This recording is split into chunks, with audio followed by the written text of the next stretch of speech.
I thought I had it all: a luxurious life, a powerful career, and a stunning wife whose blue eyes held 1,000 promises. Then I caught her, tangled intimately with another man in our own penthouse suite. Betrayal sliced through me, raw and unforgiving. Her lies whispered in hidden hotel bars. The clandestine texts she thought I'd never find, I saw them all. Now, as the police escort her away, mascara-stained tears marking her flawless face, I wonder if revenge tastes as sweet as they say. Because in this twisted game of love and deceit, everyone pays a price. I still remember the buzzing fluorescent lights of that old campus library, as if I've just walked through its doors. It was my senior year at Cortland University, and I was juggling 2 part-time jobs alongside a full course load. Late hours and endless coffee had become my best friends. I'd never thought my life could change in the flicker of an eyelid, but that was before I met Diana Harrington, the day we were assigned to the same group project in our strategic business management course. I was half dead from a long night stocking shelves at a 24-hour convenience store. My friend Tony, he's one of those guys who can sail through classes without breaking a sweat, nudged me and whispered, "Dude, you okay? Looks like you're about to pass out." I just nodded, trying not to yawn. Then the professor began calling out teams, and I heard her say, "James Burton, Tony Lido, and Diana Harrington." Tony's eyebrows shot up, and he leaned in to whisper conspiratorially, "Lucky you. That's like the richest girl on campus. She's so out of your league, man." I had no energy to argue, so I just shrugged. I'd heard the rumors about Diana, how her father owned Harrington Freight and Logistics, how she never wore the same designer item twice, how she spent weekends in places I could only dream of visiting. But rumors often overshadow the truth. I just hoped we could finish the project without unnecessary drama. I was more concerned with keeping my grades up and paying rent on time than forging some starry-eyed campus romance. After class, Tony and I walked over to greet Diana. She was standing by a window, sunlight catching the gold in her chestnut hair. The first thing I noticed wasn't her fancy handbag or her impeccable nails. It was the calm, almost bored expression on her face. Like she'd seen everything already, and this was just another trivial meeting. She gave a polite smile, but it didn't reach her eyes. "Hey," I said, trying to keep my tone casual. "I'm James. This is Tony. Looks like we're working together."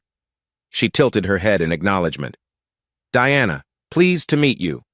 Her voice was low and steady, the kind that demands attention without needing to be loud. We exchanged phone numbers, agreed on a first group session in the library that evening, and parted ways. Tony slapped my back as we left. "See? Not so bad. Just keep your cool." But that night I was anything but cool. I was exhausted from an afternoon shift at the store, and by the time I made it to the library's second floor, Tony was already there, flipping through a textbook. Diana sat across from him, sipping something from a tall cup that smelled like caramel and cream. My own coffee was black, cheap, and piping hot in a paper cup. Still, it was enough to keep me conscious.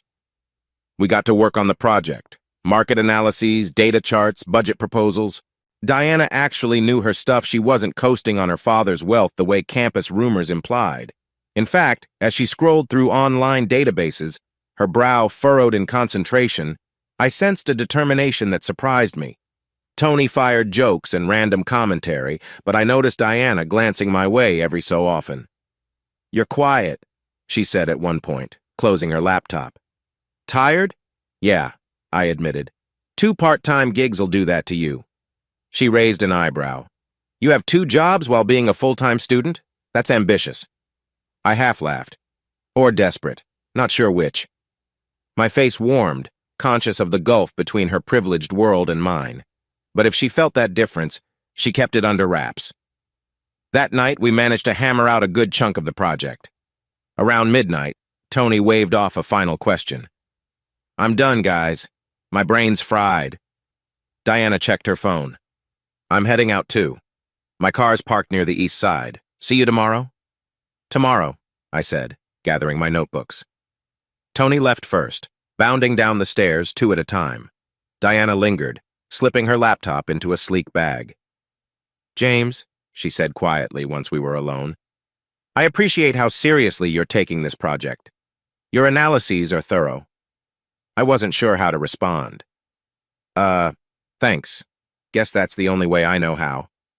She gave me a slight smile, then turned to go. I remember standing there, my heart pounding in the hush of the library, telling myself it was just an ordinary conversation.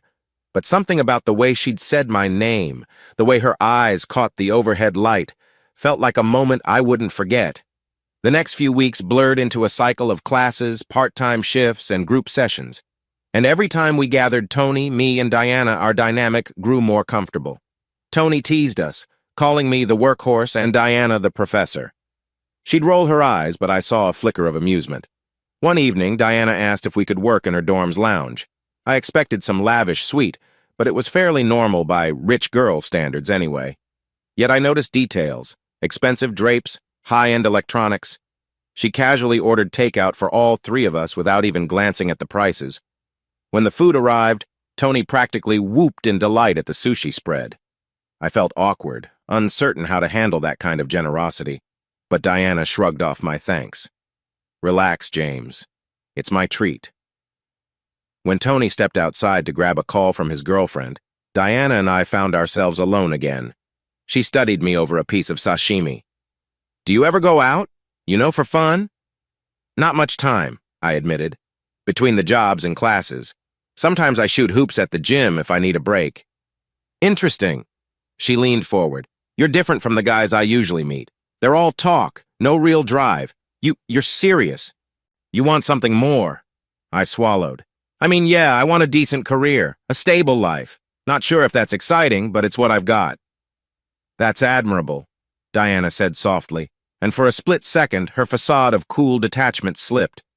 A spark in her eyes suggested she was thinking about something else, something bigger. Then Tony came back in, and the moment vanished. From then on, we fell into a sort of rhythm. The project became an excuse to stay up late discussing market strategies, personal ambitions, random jokes. More and more, I realized we weren't just some forced group. We were becoming friends, or at least Tony and I were, while Diana hovered in that space between friendship and something else. Every time she laughed at one of my sarcastic remarks or offered me a ride back to my cramped apartment, I found myself wanting to know more about her. Tony's warnings still echoed in my mind. "She's out of your league, man." But as finals neared and we prepped to present our project to the class, I stopped worrying about levels and leagues. If Diana Harrington wanted to talk to me, I wasn't about to shut her out. It was only once the final project was submitted and we all celebrated with a cheap bottle of convenience store champagne in Tony's living room that I realized how entangled we'd become. Diana stood off to the side, wearing an easy smile. Her phone buzzed repeatedly, and each time she glanced down, she looked more annoyed. Before leaving, she murmured, "I'm glad we worked together," and her gaze lingered on me like she was sizing up something new and uncharted. Little did I know that new and uncharted path would become my life's greatest triumph and darkest heartbreak. But I wasn't thinking about heartbreak then. I was just a busy college senior who'd found an unexpected friend, maybe more beneath the surface of a wealthy socialite's cool composure. Looking back, maybe I should have read the signs more carefully. Or maybe none of us can truly predict what's coming when we stand on the edge of something that feels like destiny. The day after our class presentation, I spent the morning stocking up on cheap groceries, the usual ramen and store-brand cereal, before hurrying to my campus job at the admissions office. My phone buzzed halfway through scanning documents. A text from Diana. "Hey, my father wants to meet you. Are you free tomorrow morning?"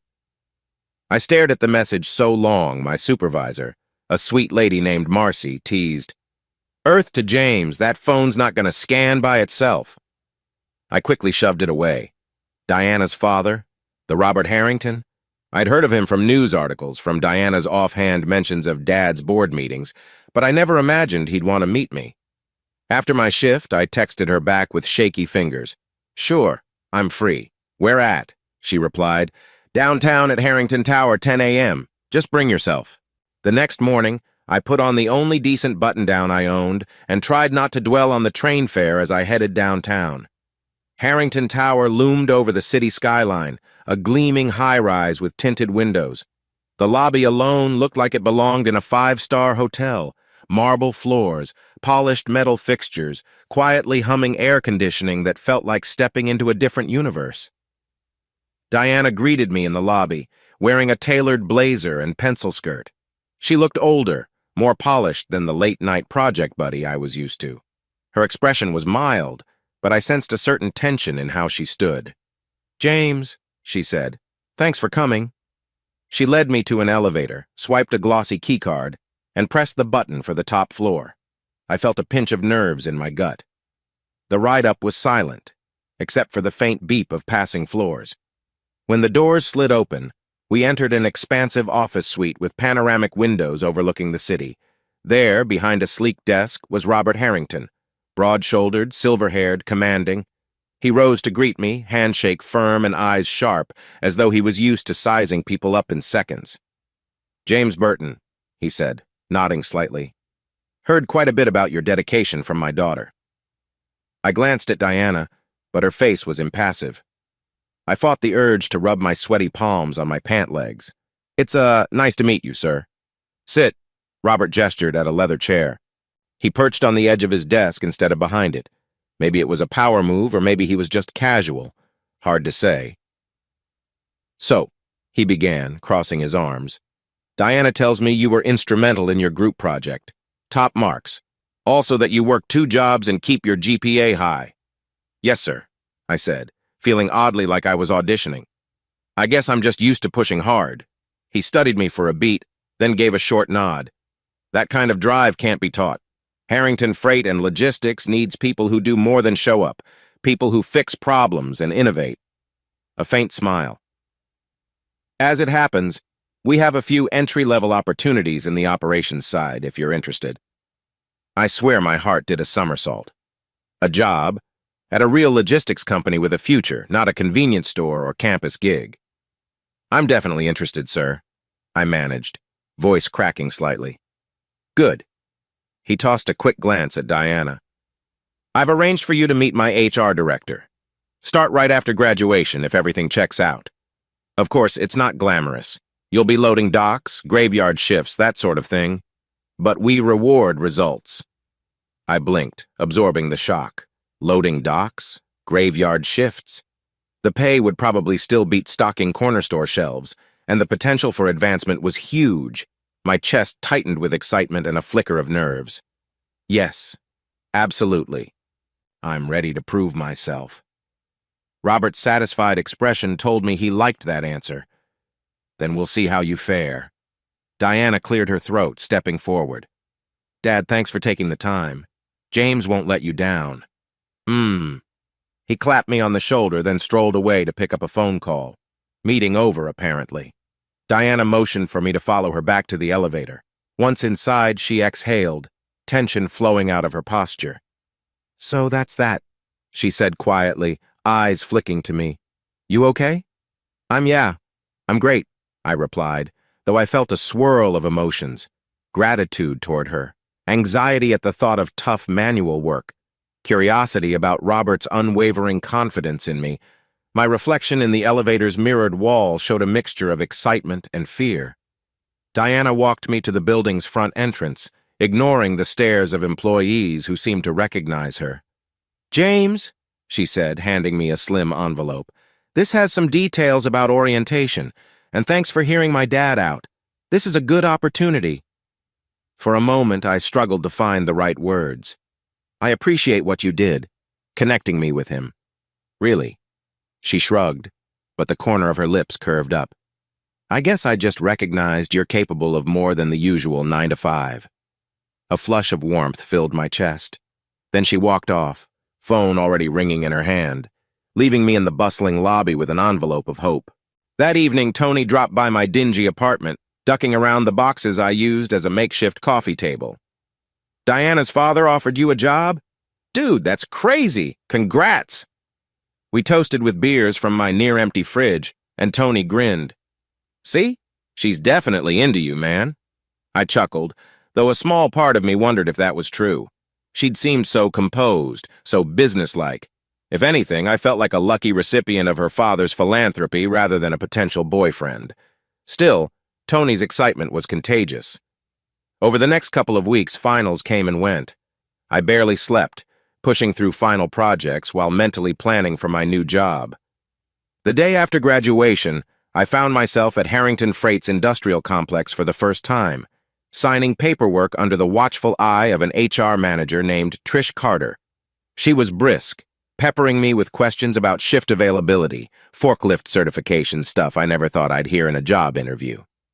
"Mr. Harrington's expecting big things from you," she remarked, glancing at her screen. "Says here you're starting on the loading docks, night shift. You'll train under Manny, our floor supervisor. Hard work, but if you do well, there's room to move up." I shook her hand, forcing confidence. That's all I need, a chance. The next day, I donned steel-toed boots and a cheap pair of coveralls, stepping into a vast warehouse with conveyor belts humming and the roar of trucks backing into bays. It was a far cry from any office setting, but I felt an odd thrill. Something told me if I worked my tail off here, I could prove to Robert Harrington, and maybe even to Diana, that I belonged in their world. That night, after my shift, I was grimy and exhausted. My arms burned from lifting crates, but I couldn't stop smiling as I trudged home in the pre-dawn light. My phone buzzed with a text from Diana. "How was your first night?" The question felt like a lifeline, bridging the gap between her plush lifestyle and my sweat-stained clothes. I replied, "Tough, but I love it. Thanks for believing in me." I stared at my phone, half expecting no response. Instead, a minute later it buzzed. "Get some rest. Talk soon." 4 words, but they felt monumental. I shoved the phone into my pocket, thinking about how far I'd come from that library seat, from the boy who nearly dozed off after a long shift. Now, I had a foot in the door of a major logistics empire. The difference between me and Diana might still be huge different worlds, different social circles, but for the moment, it didn't matter. I was making strides, step by step, even if the path was lined with forklift exhaust and late-night truck engines. I had no idea how far that path would take me, or the cracks that would soon appear beneath all the glitter. Right then, the future seemed bright enough to blind me to any lurking shadows. Working the graveyard shift at Harrington Freight and Logistics was an education in sweat and perseverance. At first, Manny, my floor supervisor, liked to tease me. "College boy, huh? Bet you can't handle real work." But after a couple of weeks, he softened when he saw I'd show up early, stay late, and learn every aspect of loading trucks with an efficiency that reduced wasted space and saved the company money. I started sleeping in bursts during the day, waking up in time to devour a quick dinner before heading back to the docks. On weekends, I forced myself to review any logistics manuals I could find, wanting to understand the bigger picture. If I could figure out the flow of shipments, cost-saving tricks, and the ins and outs of routing, I'd become more than just another pair of hands. One weekend afternoon, I woke to a text from Diana. "Check the mailroom." Slightly confused, I stumbled out in pajamas and found a small package outside my apartment door. The mailroom was just a closet in our rundown complex. Inside was a brand new pair of durable work gloves with a note in neat handwriting. "For your next shift. D." I couldn't help smiling. Something about that small gesture hit me harder than a fancy dinner might have. I texted her a thank you. She replied with a smiley face emoji. It was the first time I realized maybe we weren't just acquaintances. A month in, Manny recommended me for a shift lead role. "You got some real smarts, kid," he said, munching on a sandwich during our 2 a.m. break. "Never had a newbie pick up on route optimization so fast. Keep going. You might move off these docks one day." That same week, I heard through the grapevine that Robert Harrington was aware of my progress. He didn't come down to the docks often, but Manny said, "Word is the boss sees you as a fresh angle to the family business. Don't slack." I had no intention of slacking. If anything, my ambition burned hotter. Tony, meanwhile, had started an entry-level finance gig across town. We caught up sporadically, grabbing coffee when our schedules aligned.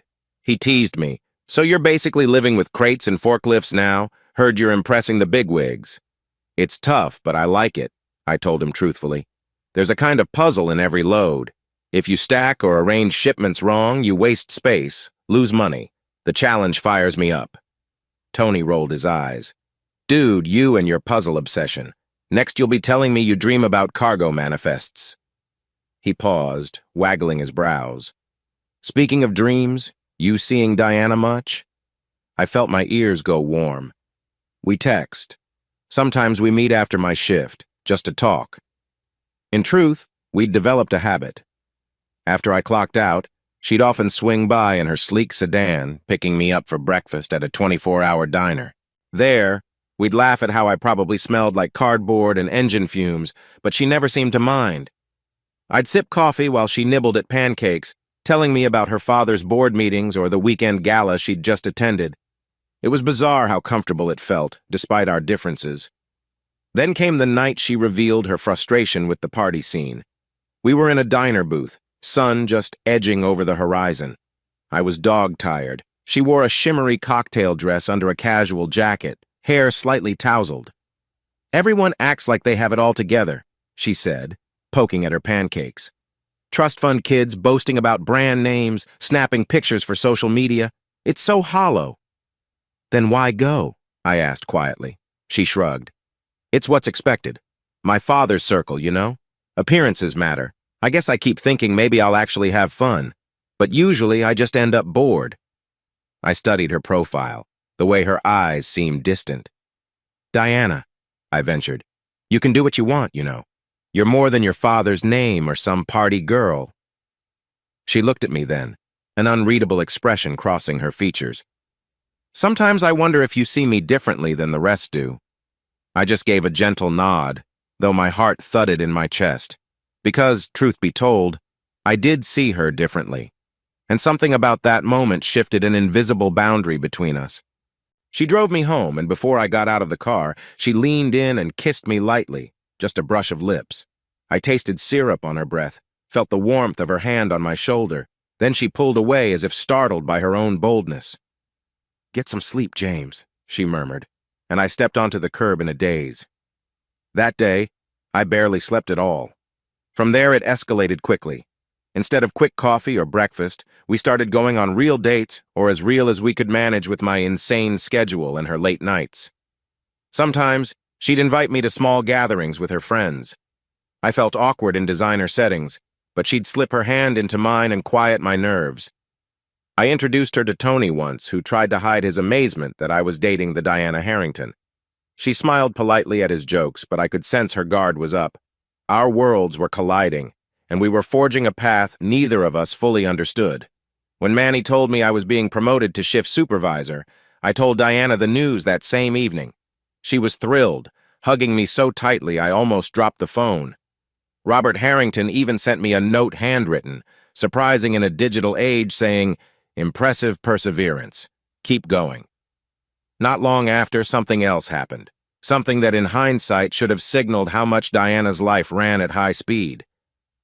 We were celebrating at a lounge with her circle people I barely knew, but tried to impress by wearing the best blazer I could afford.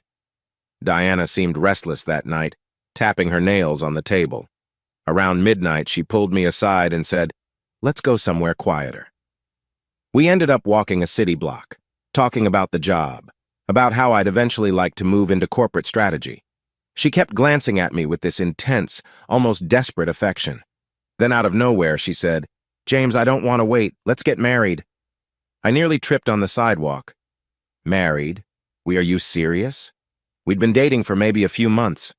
I blinked, trying to gauge if she was joking or if it was the champagne talking. "I'm dead serious," she murmured, voice trembling. "Look, I know it's crazy, but I'm tired of playing around. You're the first man who sees me truly sees me." Her eyes were damp. "I need you." My heart thundered. I cared about her deeply, maybe even loved her. Still, I hesitated. "Diana, marriage is huge. Don't you want to wait until—" She cut me off, voice stronger now. "It doesn't have to be a big deal. My father will smooth everything out. If we want a ceremony, he'll make it happen. You said once you wanted a stable life. Let's build it together." In that moment, I couldn't argue. Part of me was terrified. Another part, unbelievably flattered. And yes, I did want her, want to belong somewhere, want a future that felt bigger than my battered apartment and night shifts. Maybe we shouldn't rush, but her urgency sparked my own desire.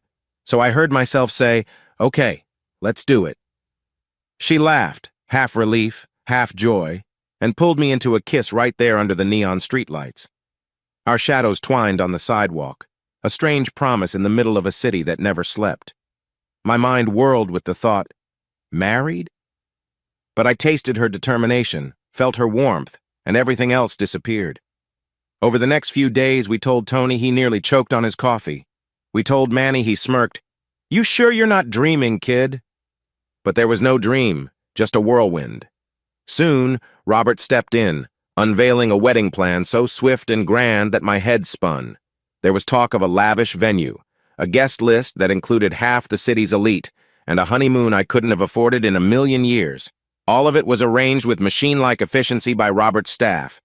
Diana seemed excited, but I caught flickers of her frustration. Too many decisions were made for us, like we were just players in a bigger show. Nevertheless, I let myself be swept along. One night Diana asked, "Is this going too fast?" "It might be," I admitted, holding her hand. "But I'm in this with you. If we slow down, your father might—" She cut me off with a tired laugh. "He'll just move faster to keep up appearances. Let's just trust each other, okay?" I squeezed her hand in agreement, ignoring the slight hollow feeling in my chest. Maybe we were skipping steps like finishing lines in a race that I'd never run before. But at 22, all I knew was that I loved how she lit up when she talked about our future, how she believed in my potential as much as I believed in hers. The rest, I told myself, would fall into place. The wedding felt like an out-of-body experience. One moment I was pushing crates on a midnight shift, and the next I was standing in a rented tux among crystal chandeliers, with 100 pairs of eyes watching me. Robert Harrington spared no expense. Lavish centerpieces, a string quartet, even a custom ice sculpture shaped like an infinity symbol. I tried not to think about the cost. Diana was radiant in a sleek white gown, hair pinned in an elegant updo. When I saw her step into the aisle, that hush in the room, that sense of unstoppable momentum, I almost forgot to breathe. Part of me whispered, "This is real. You're marrying her, a woman you barely knew a year ago." But another part shouted, "Embrace it." Standing beside us, Tony fiddled with his shirt collar like he couldn't believe we'd roped him into being the best man. I glimpsed Manny in the crowd he'd come to show his support, wearing a suit that didn't quite fit. Robert nodded approvingly from the front row. Vivian Harrington, Diana's mother, dabbed tears from her eyes as if she believed wholeheartedly in this union. When we exchanged vows, Diana's grip on my hands was rock steady. We promised to support each other, to build a life side by side. The officiant pronounced us husband and wife, and the crowd erupted in applause. Cameras flashed, and for a second my cheeks burned from the attention. Diana laughed, pulled me close for a kiss. The world blurred around us. Afterward, the reception turned into a whirlwind. Speeches, clinking glasses, the swirl of her dress as we danced. Tony made a comedic toast about how I used to be all about the hustle, but apparently had time to hustle down the aisle. Diana's circle of friends roared with laughter, though I sensed they still eyed me like an alien species. I tried to charm them with talk of cargo optimization or cost-saving solutions, but they'd just nod politely and change topics to extravagant vacation spots. Meanwhile, Diana floated from table to table, greeting well-wishers, always returning to press against me for quick kisses. My heart hammered with a strange mix of pride and unease. Late into the evening, Diana and I stole away to a quieter balcony to catch our breath. She rested her head on my shoulder, a faint breeze rustling her dress. City lights sparkled below us. "We did it," she whispered. "Married." "Yeah," I said, marveling. "How do you feel?" She exhaled slowly, relieved, hopeful, and a little overwhelmed. I wrapped an arm around her waist. "Me too. But let's take it step by step, right?" She offered a small smile. Step by step. Her eyes, for a fleeting moment, held a trace of something like worry, but she blinked it away. Then a wedding planner found us, reminding us to cut the cake. Off we went, forced back into the pageantry. By the time we boarded our flight for the honeymoon, a 10-day trip to a luxury resort in the Virgin Islands, all courtesy of Robert Harrington, I was running on fumes. Diana looked equally exhausted, but she curled her fingers through mine on the plane. "Dad insisted," she said apologetically. "He thinks a high-profile honeymoon sets a statement." I shrugged. It's okay. Maybe it'll be nice to relax. But once we landed, the relaxation turned out to be its own show. 5-star suites, staff catering to us, couples massages, sunset dinners on private beaches. I tried to enjoy the turquoise water, the white sand beneath my toes, yet something about the constant attention made me uneasy. Diana, too, seemed unsettled. She'd catch herself mid-laugh, then glance away as if listening for something that never came. In quieter moments lounging by the pool or sipping iced tea on the balcony, I'd find myself thinking about the night shift back home, the hum of forklifts, Manny's gruff jokes. I wondered if that was normal. Shouldn't newlyweds be lost in each other, not missing the grind of daily life? Diana picked up on my restlessness one afternoon. "You're thinking about work," she teased, dipping her feet into the water. She wore a flowing sarong and oversized sunglasses that hid her eyes. "I guess," I admitted, still trying to figure out how to juggle everything when we get back. My schedule's brutal, and I'll eventually want to move up further. She nodded. "You will. My father sees your potential." She paused, swirling her toes in the pool. "James, do you ever worry this is all some big illusion?" The question hung heavy. "What do you mean?" She lifted the sunglasses, revealing her uncertain gaze. "I mean, we did this so fast. We barely have a normal routine together. I don't want you to regret anything." My chest tightened. "No regrets," I said softly, though a tiny voice in my head questioned if that was true. "Look, maybe we jumped in quickly, but I'm with you. We'll figure it out."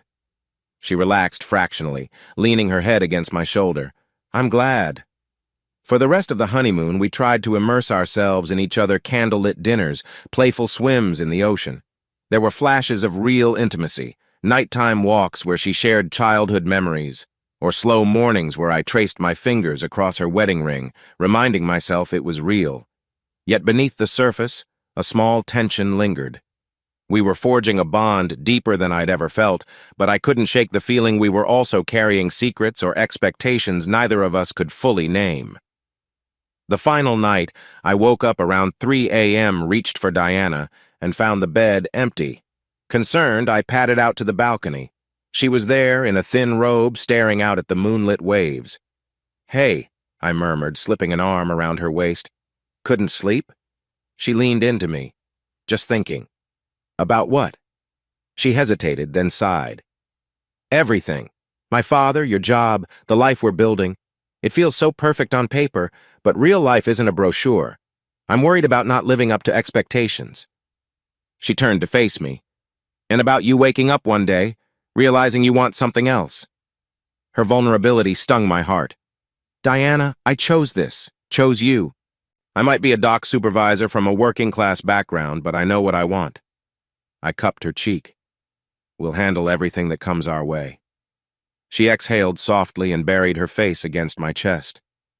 "I believe you." We stood there a while, lulled by the crashing waves, hearts beating in sync. But as I stared at the moon's reflection, I couldn't help feeling a vague disquiet. Marriage was supposed to solve our uncertainties, not magnify them. Yet here we were, newly bound in vows, already grappling with questions we were too afraid to voice fully. When we flew back home, Robert had arranged a welcoming dinner, more photo ops, more society pages. Everyone told us how we glowed. "Honeymoon did wonders, I see," cooed an elderly relative of Diana's. I forced a broad smile.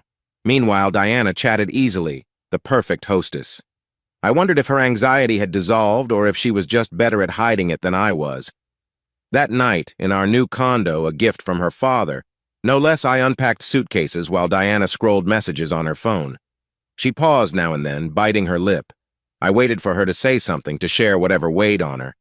But she just powered down the screen and turned to me with a forced brightness.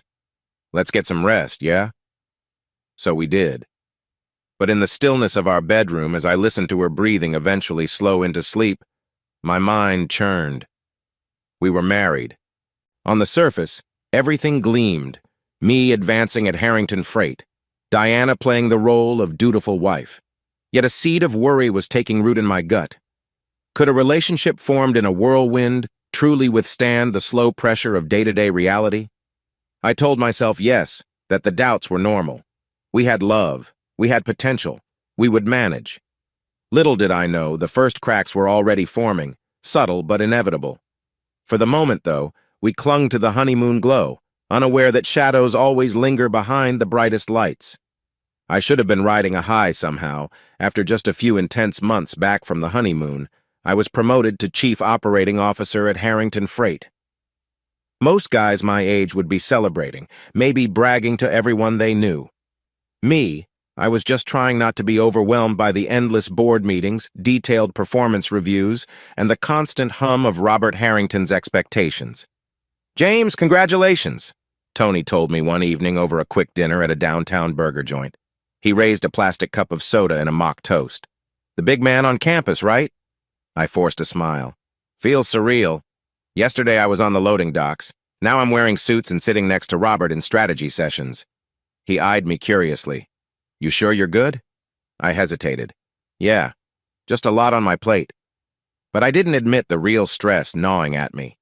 Diana was slipping away, somehow complaining of boredom in our new condo, complaining about the unending swirl of Harrington business talk, complaining that I worked too many hours. She'd make remarks like, "We never have any fun," or "I feel like I'm living alone." Hard to stomach, considering she spent half her evenings out at fancy lounges or clubs with friends I barely knew. "Have you talked to her about it?" Tony asked, picking up on my worry. I shrugged. "Not really. Every time I try, she changes the subject or goes quiet. I guess she's going through a phase." But that phase showed no sign of passing. If anything, it got worse. Diana started bringing up old acquaintances, people she used to party with before we got together. She'd toss out references to events I hadn't heard about, texting them at odd hours. One morning, I woke to a half-empty bed at 6 a.m. and realized she'd never come home. My heart pounded with fear that something had happened to her. When she strolled in around 7, reeking of perfume and stale champagne, I couldn't help glaring. "Diana, what the hell?" I kept my voice low, not wanting to start a screaming match.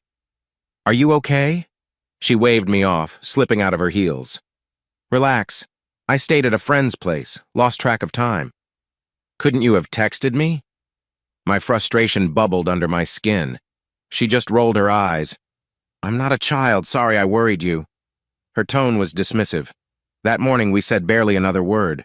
I showered, put on a crisp suit, and headed to the office with a heavy heart. This was not how I pictured married life. Over the next few weeks, I tried to bury myself in work, hoping success would make her proud or at least keep my mind off the tension at home. Under my watch, Harrington Freight started testing new logistical routes, and the board seemed impressed with my proposals. Robert even patted me on the back, praising my meteoric rise. But every success at the company felt hollow when I went home to an empty condo.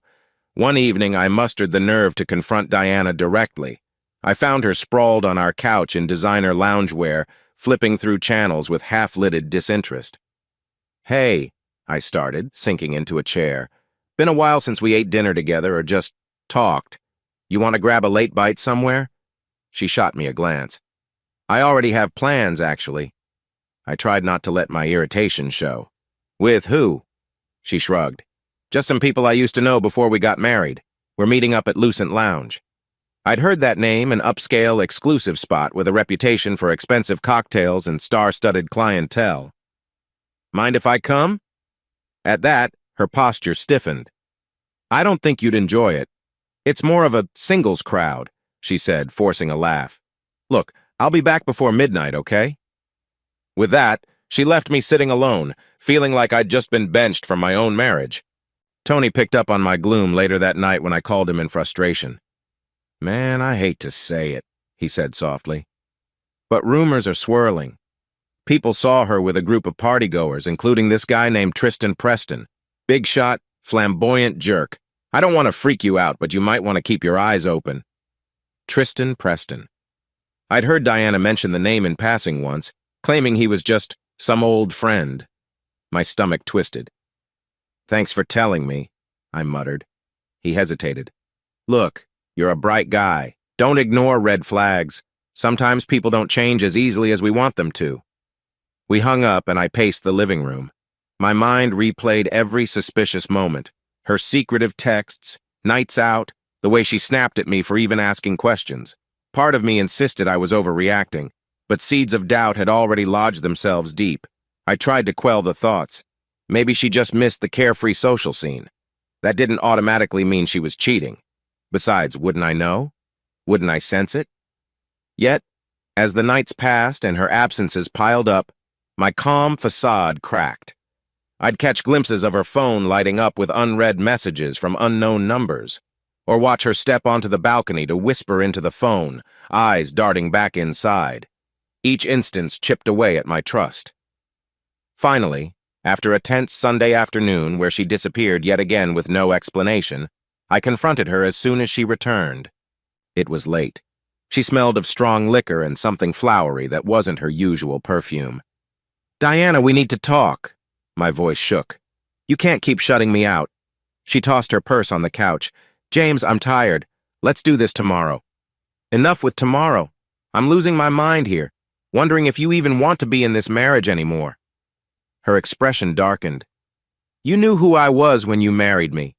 I'm not going to sit at home all night waiting for you to get back from your precious job." She spat that last word like it was a personal affront. "You're the one who pushed for marriage so fast," I fired back. "All I'm asking is respect. Communication." She scoffed. "Respect? Communication? Look who's talking spending 15 hours a day at Harrington Freight, then coming home exhausted, expecting me to play the doting wife." Her accusations slammed into me, half true and half twisted. Yes, I worked long hours, but so did Robert. So did half the board. This was the cost of ambition in the corporate world she'd once encouraged me to join. "Diana, if you're unhappy, we can figure something out." She cut me off. "I don't need you to figure me out. I just need space." And with that, she locked herself in the guest bedroom. I stood there, heart hammering, feeling more certain than ever that something deeper was wrong, possibly irreversible. As I lay awake that night in our king-sized bed alone, I recalled the warmth of our early days, those stolen diner breakfasts, the genuine smiles she used to give me. Where had we veered off course? Tony's warning about Tristan Preston echoed in my ears. I dreaded the possibility that Diana's boredom had led her straight into someone else's arms. Sleep didn't come. The clock glowed red digits 2 a.m., 3 a.m., 4 a.m. by sunrise. I had resolved to keep my eyes wide open. If there was truth behind these swirling rumors, I'd find out. The question was whether I could handle what came next. The next few days were a blur of board meetings, site visits, and polite social events that I now had to attend as COO. In each one, I'd field the usual questions: "How's married life, James? We're so proud to see you step up at Harrington Freight." I'd force a smile, mumble some gracious response, all while feeling an invisible blade of tension pressing into my spine. Diana's routine grew even more erratic. She took calls at odd hours, came home later than ever, or sometimes not at all. One night, I decided to push my anxieties aside and book a quick overnight work trip out of state. Robert wanted me to inspect a new distribution center, so I arranged flights with Martha, my new assistant, an efficient woman who rarely smiled but got everything done perfectly. "Flights booked for tomorrow morning, mister." "Burton," Martha said, "you'll be back Friday evening, is that correct?" I nodded, hoping a change of scenery might clear my head. I texted Diana about it, but she never replied. That Thursday morning, I flew out early and spent the day at the distribution center touring loading bays, reviewing expansions, and scrawling notes on a clipboard. By late afternoon, I was mentally drained. Right as I was about to wrap up, my phone buzzed with a message from Tony. "Hey, just heard some unsettling rumors about Diana again.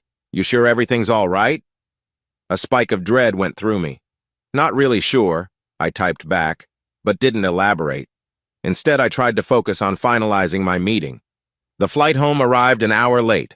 Around 10 p.m., I trudged off the plane, hopped a cab, and tried not to think the worst. Maybe I'd find Diana waiting or at least get a text, but no text came. I stared at my silent phone all the way home. When I got to the condo, I noticed something was off. Only a dim glow came from inside, like a single lamp left on. I stepped in quietly, heart pounding. The place was too still.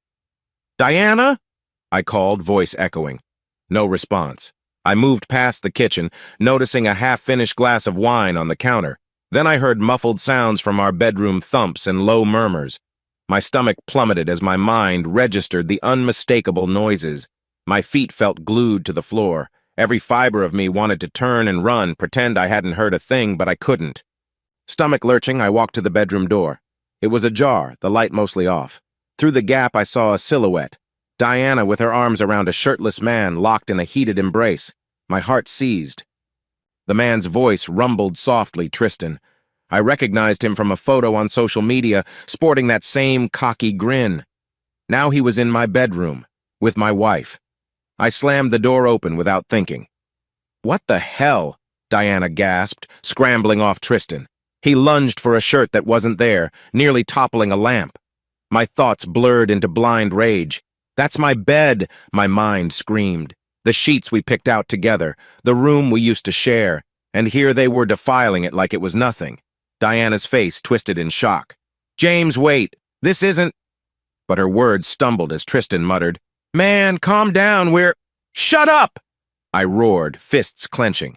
I've never considered myself violent, but in that moment, I wanted to destroy everything. Tristan raised his hands in a pathetic attempt at self-defense. Then Diana leaped between us, half-dressed, blocking me from lunging at him. "James, stop! Don't do anything stupid!" Her voice snapped me back from the brink. I stepped back, chest heaving. My mind caught up to the horror of the situation. Tristan, wide-eyed, seized the moment to grab his shirt off the floor and scramble out. The bedroom door banged again, followed by footsteps thundering across the condo. A moment later, the front door slammed. He was gone, leaving me and Diana alone. She stood there, hair disheveled, sweat glistening on her neck. A flimsy silk robe hung off her shoulders. The heavy smell of sex saturated the air, a smell that triggered a wave of nausea. My heart hammered so hard it felt like it might burst. I swallowed, forcing words out. "How long?" She wrapped the robe tighter around herself, tears forming in her eyes. "James, How long, Diana?" I practically spat the words. Her voice quivered. "A couple months. It just happened." The blow struck like a physical punch. A couple months? She'd been sneaking around while I was busting my ass for Harrington Freight? For us? My breathing turned ragged. "Why?" I managed through clenched teeth. She looked away, tears spilling. "I don't know. I was lonely. You were never around. I made a mistake." "A mistake," I echoed, cold. Sleeping with Tristan in our bed is a mistake? Or was the mistake getting caught? She sobbed now, covering her face. "James, please, it's not that simple. I felt trapped, bored, suffocated. Trapped?" I let out a humorless laugh. "You forced this marriage on a fast track, remember?" She just shook her head, trembling. "I never forced you to say yes." My fist tightened again. The betrayal cut so deep I could barely form coherent sentences. "You said you wanted forever. You said you couldn't wait." The anger in my chest warred with heartbreak, tears threatening to break free. "Turns out your forever is all of 2 minutes. Maybe less, if Tristan's performance in bed is as pitiful as he looked." She winced. "Don't do this," she pleaded. "We can talk." "We can talk?" I barked, stepping back as she tried to approach. "There's nothing to say. You tore us apart." My voice cracked on that last word, but I didn't care.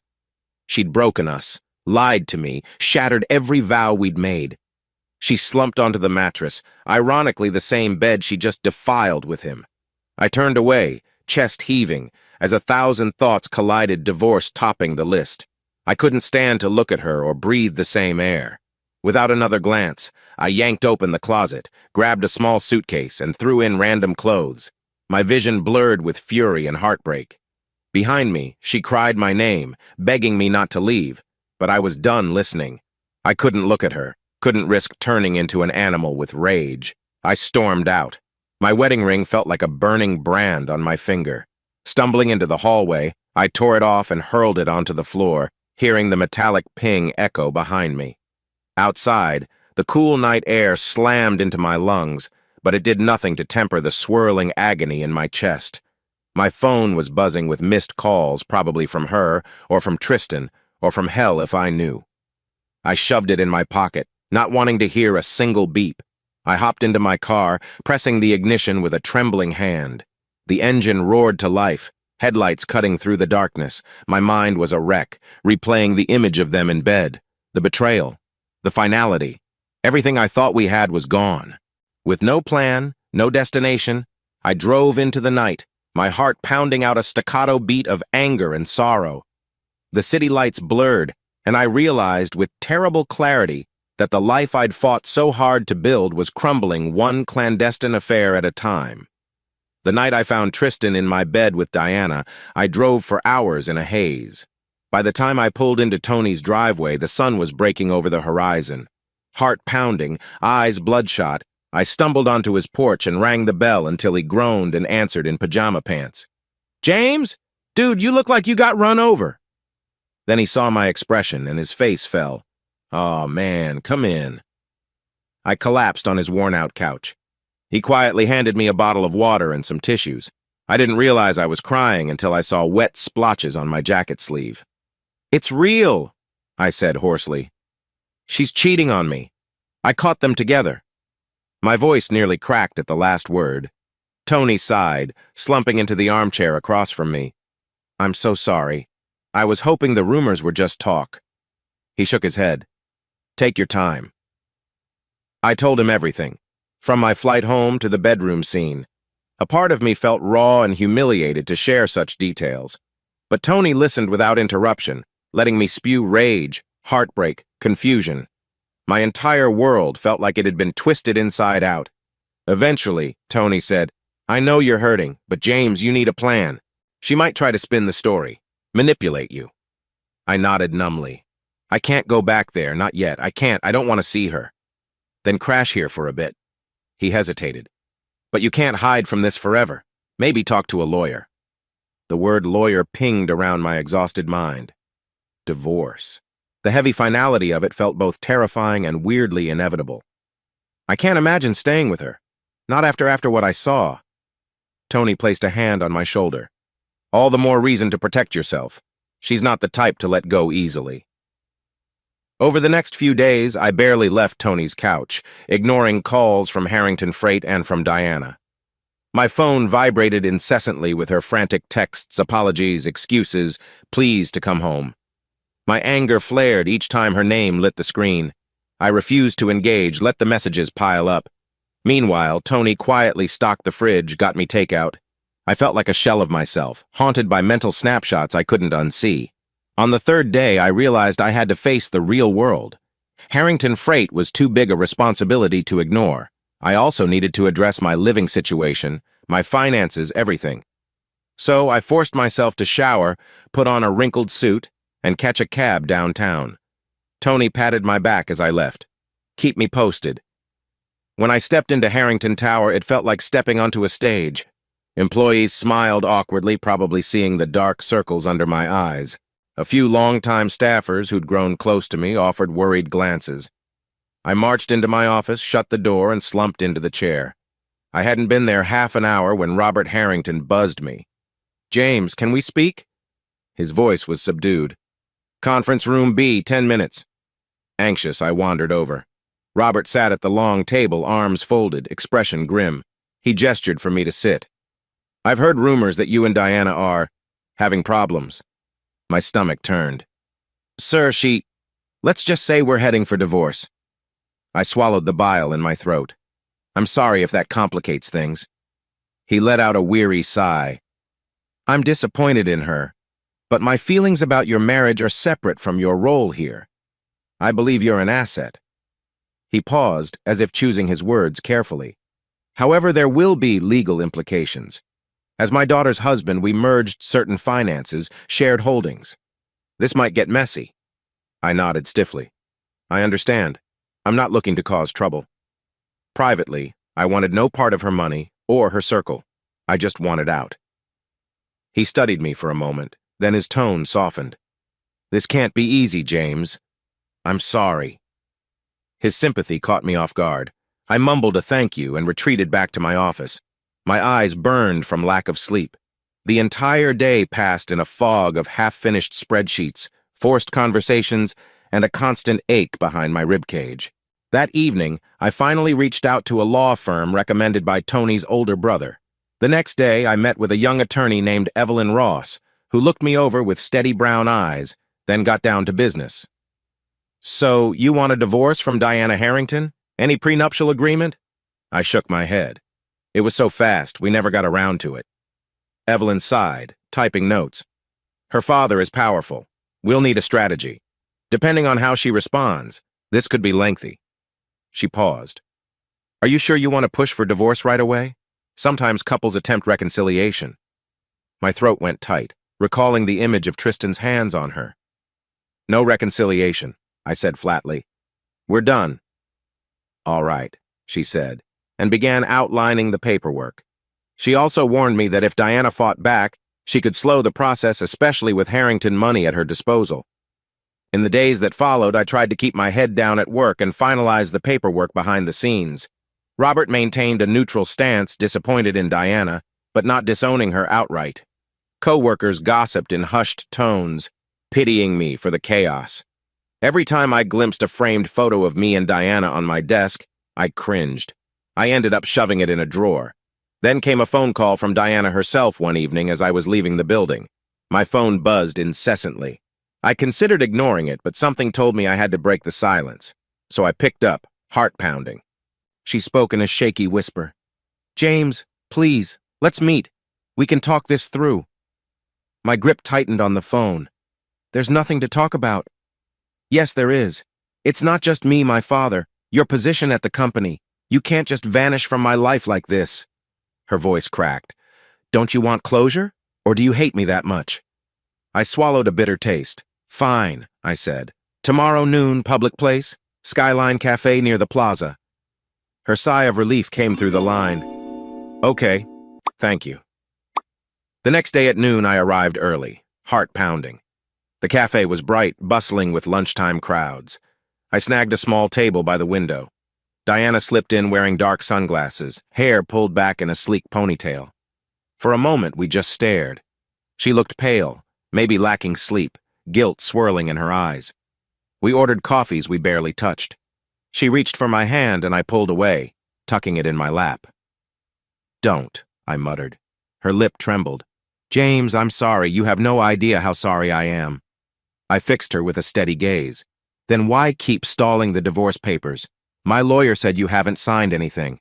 I want this done." Tears welled. "I can't just sign away our marriage like it never existed. I messed up, but part of me hoped we could fix it." She sniffled. "I still love you." A humorless laugh escaped me. "That's not love. Cheating on me for months is not love." Her shoulders shook with silent sobs. People in the cafe turned to look, but I didn't care. "I'm sorry. I'm so sorry," she whispered.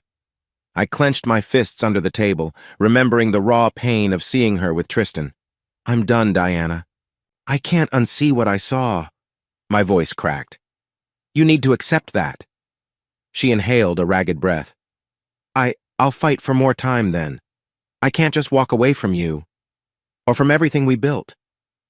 "Fight all you want," I said, standing up abruptly. "I'm not changing my mind." I threw some cash on the table for the coffees and walked out, ignoring the stares. Outside, the sky felt oppressively bright. My chest ached with the finality of it. She'd threatened legal blockades, sure, but nothing could block the fact that she'd betrayed me. Back at Tony's place that night, I told him everything. He frowned. "Sounds like she's stalling for control. Be careful. Her father might not interfere, but she could still make your life miserable." I nodded. "Let her. I have no illusions left." By the time midnight rolled around, I sat awake on Tony's couch, mind racing with the ugliness of it all. My phone buzzed again with Diana's name, but I let it ring. She might slow this divorce down, but I'd see it through no matter the cost, because what she'd done had already destroyed the marriage. Now it was just paperwork and pain. Over the next several weeks, my life spiraled into a dark routine. Wake up on Tony's couch, force myself into a suit, slog through Harrington Freight's demands, then retreat to cheap takeout and late-night insomniac pacing. Diana had refused to sign any final papers, using every possible legal excuse to delay. Evelyn, my lawyer, warned me, she's likely trying to leverage a more favorable settlement or just emotional power. Meanwhile, word of the scandal seeped through social circles. Whenever I stepped into a business function, I felt a hush in the air, the pitying stares of execs who'd read the tabloids. Some wacko gossip sites posted pictures of Tristan and Diana partying. Harrington Freight's PR tried to distance the company from Diana's personal drama, but I still felt the second-hand embarrassment. Robert Harrington maintained a frosty politeness, occasionally checking if I was handling my duties. "Focus on the bottom line," he'd say. "Don't let personal matters derail you." Easy for him to say. My work performance dipped. I'd forget meeting times, overlook small details in project proposals. Martha, my assistant, quietly tried to clean up my mistakes without scolding me. "Mr. Burton, are you sure you're okay?" she'd ask with concern. I'd nod grimly, hating that my personal meltdown seeped into the professional sphere. Late one evening, I got home from the office Tony's place, actually around 9 p.m. Tony, still wearing scrubs from his shift at a clinic. He'd recently switched jobs, eyed me warily. "You look like death warmed over. Eat something." I shrugged, rummaging in his fridge for a leftover slice of pizza. "I'm good," I muttered. The pizza tasted like cardboard in my mouth. My entire body buzzed with restlessness, but I was too exhausted to do anything about it. Tony hovered uncertainly. "Any progress on the divorce?" "No," I said, voice hollow. "She's determined to drag it out. Claims she's protecting her finances, all that nonsense." He sighed. "I hate to see you like this, man. You barely talk to anyone. You sleep maybe 4 hours a night. This can't go on." I knew he was right, but I had no solutions. Part of me wanted to sign away everything, give Diana whatever she wanted just to be free. Another part still burned with betrayal and refused to let her walk over me. My mind spun in circles every night, replaying the affair, her empty apologies, my own guilt, wondering if my long hours or ambition had pushed her away. It was a toxic loop. One weekend, in a desperate attempt to break the monotony, Tony convinced me to go out for drinks with a couple of his friends. We ended up at a noisy sports bar. My chest felt tight the entire time, like I was suffocating under the neon lights. People laughed and cheered at the TV screens, but I couldn't join in. I nursed a beer in silence, feeling older than my years, out of place in any crowd. At some point, a polite woman at the bar struck up a conversation. She mentioned her name Lucy, I think offered a friendly smile. We chatted about nothing, the weather, her job in marketing. But after 10 minutes, I realized I was too broken to engage. Her warmth only reminded me how badly Diana had shredded my trust. I ended up excusing myself to the men's room, huddling in a stall until Tony texted me that they were leaving. When we got home, Tony gave me a long look. "You can't let her ruin your entire sense of self, James. People cheat, it's awful, but you have to keep living." I wanted to argue, but I had no energy. My thoughts felt like a treadmill stuck on high speed, never letting me off. "I'm trying," I said, voice shaking. The nights grew darker. I started sleeping with the TV on, drowning out the rush of painful memories. Scenes of that day I caught Diana with Tristan replayed in my nightmares. Sometimes I'd dream I burst in too late she was gone, and I was left with an empty bed. Other times it was me who arrived first, scanning the room with dread, knowing something horrible lurked behind the door. I'd wake up gasping. My phone kept lighting with text after text from Diana, apologies, manipulations, you name it. Some messages read, "I still love you." Others, "You'll never find someone who understands you like I do."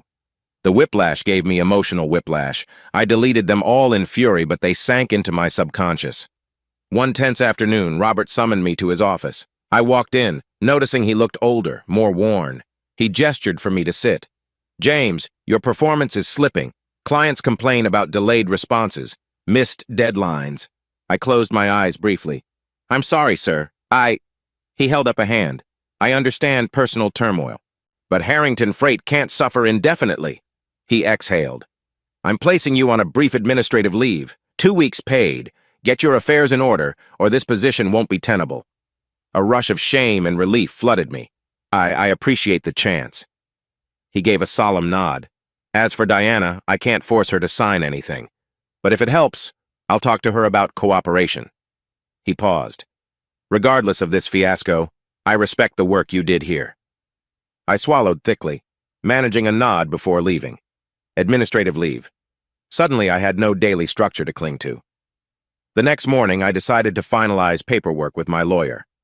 On my way to the law firm, my phone lit with another call from Diana. My stomach tightened, but this time I picked up.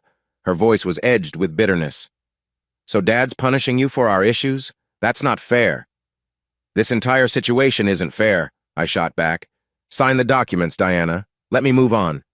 She hesitated. "We can talk about it, maybe arrange a settlement that—" "Diana, I don't want your money," I nearly shouted. "I just want out." The line crackled with silence. Then, in a small voice, she said, "You're going to regret walking away. We built something, whether you believe it or not. I can't bear to see you throw it all away." Before I could reply, she hung up. My heart hammered. Her words felt like a threat, a desperate clinging, or both. That night, Tony came home from his shift to find me staring blankly at the TV. "James, this has to stop," he pleaded. "Go get some fresh air. Work out. Do anything but brood in here." My throat felt tight as I realized how far I'd sunk. My clothes hung off me. I'd lost weight. My eyes were ringed with exhaustion. Diana's betrayal and her refusal to let the divorce proceed had pinned me in limbo. I had no job responsibilities for 2 weeks, no stable home, no closure. Around midnight, unable to sleep, I grabbed my car keys. Tony was already in bed. I scribbled a note. Went for a drive. Need air. Then I stepped into the night. A chill wind grazed my skin, matching the numbness in my heart. I drove aimlessly, past shuttered shops, quiet suburbs, eventually drifting into a sketchier part of the city. The roads here were dark, dotted with flickering streetlights, broken windows. Some bar signs still glowed, beckoning to the lost. My mind was in a haze, replaying Diana's last words. "You'll regret it." "Maybe I do," I whispered to no one. I drove on, the hum of the engine my only companion. The swirling thoughts, rage, sadness, confusion pressed down on me until I felt I could hardly breathe. Where do I go from here? Eventually, I pulled over near a deserted lot, headlights illuminating cracked asphalt. My heart hammered at the quiet emptiness. I realized I was at a crossroads, physically and metaphorically.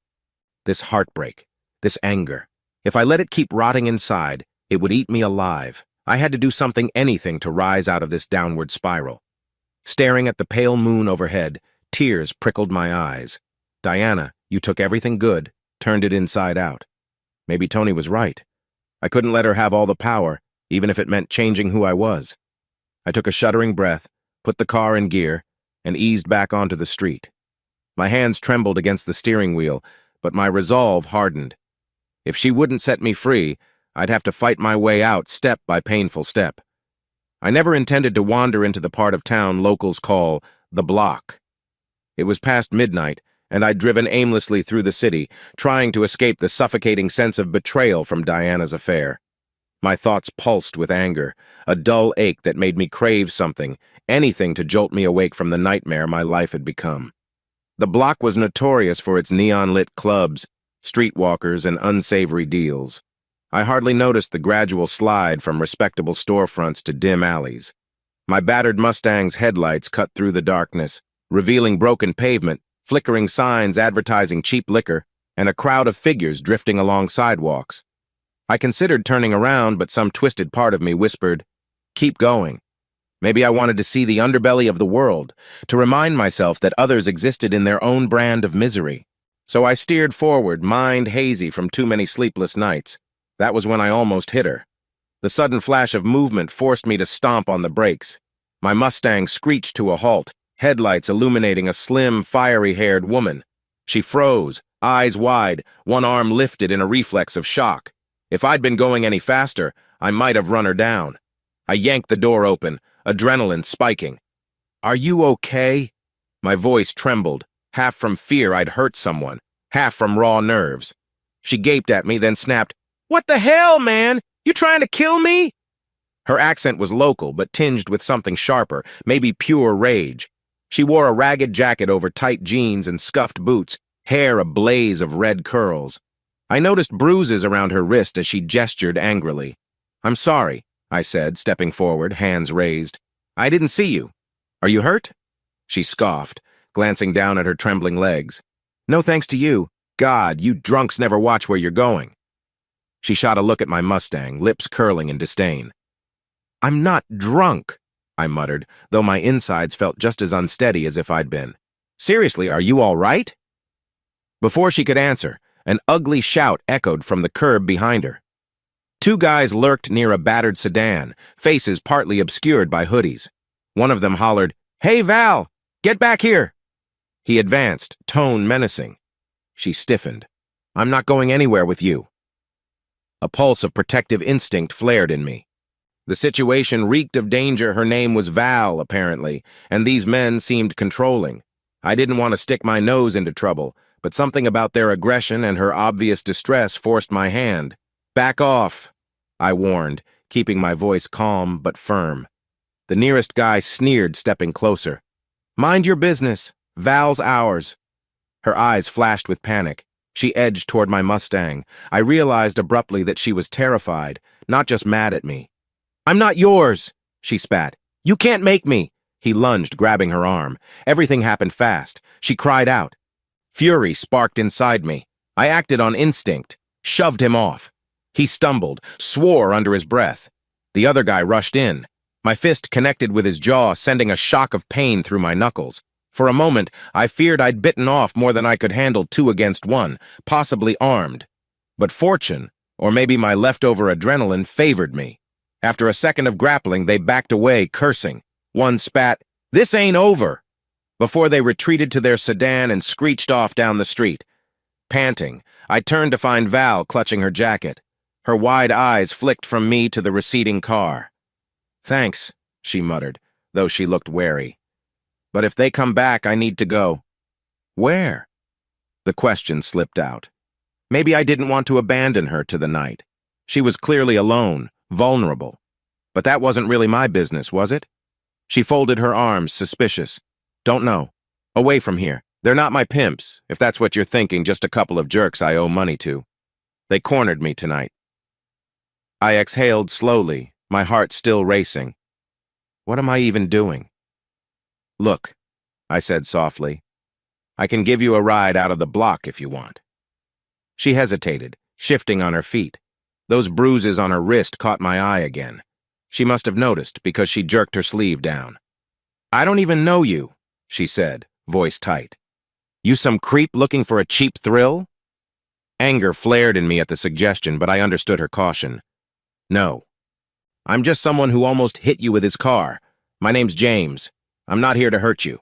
Promise." Val studied my face, uncertainty evident. Then distant sirens wailed.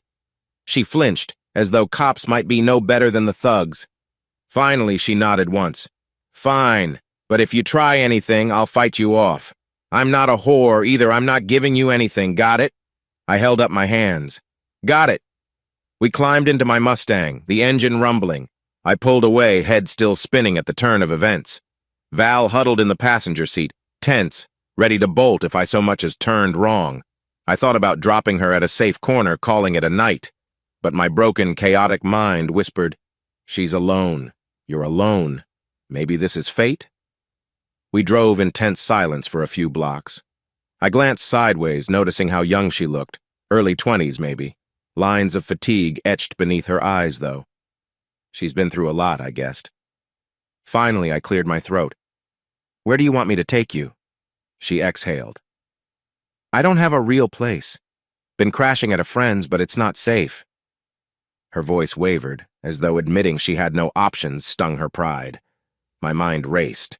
I recalled how I, too, felt I had no place living in Tony's cramped apartment, haunted by Diana's betrayal. Perhaps we were both wandering souls. A wild impulse struck me. Invite her to stay with you? That's insane. But some part of me insisted there was a reason we'd crossed paths tonight.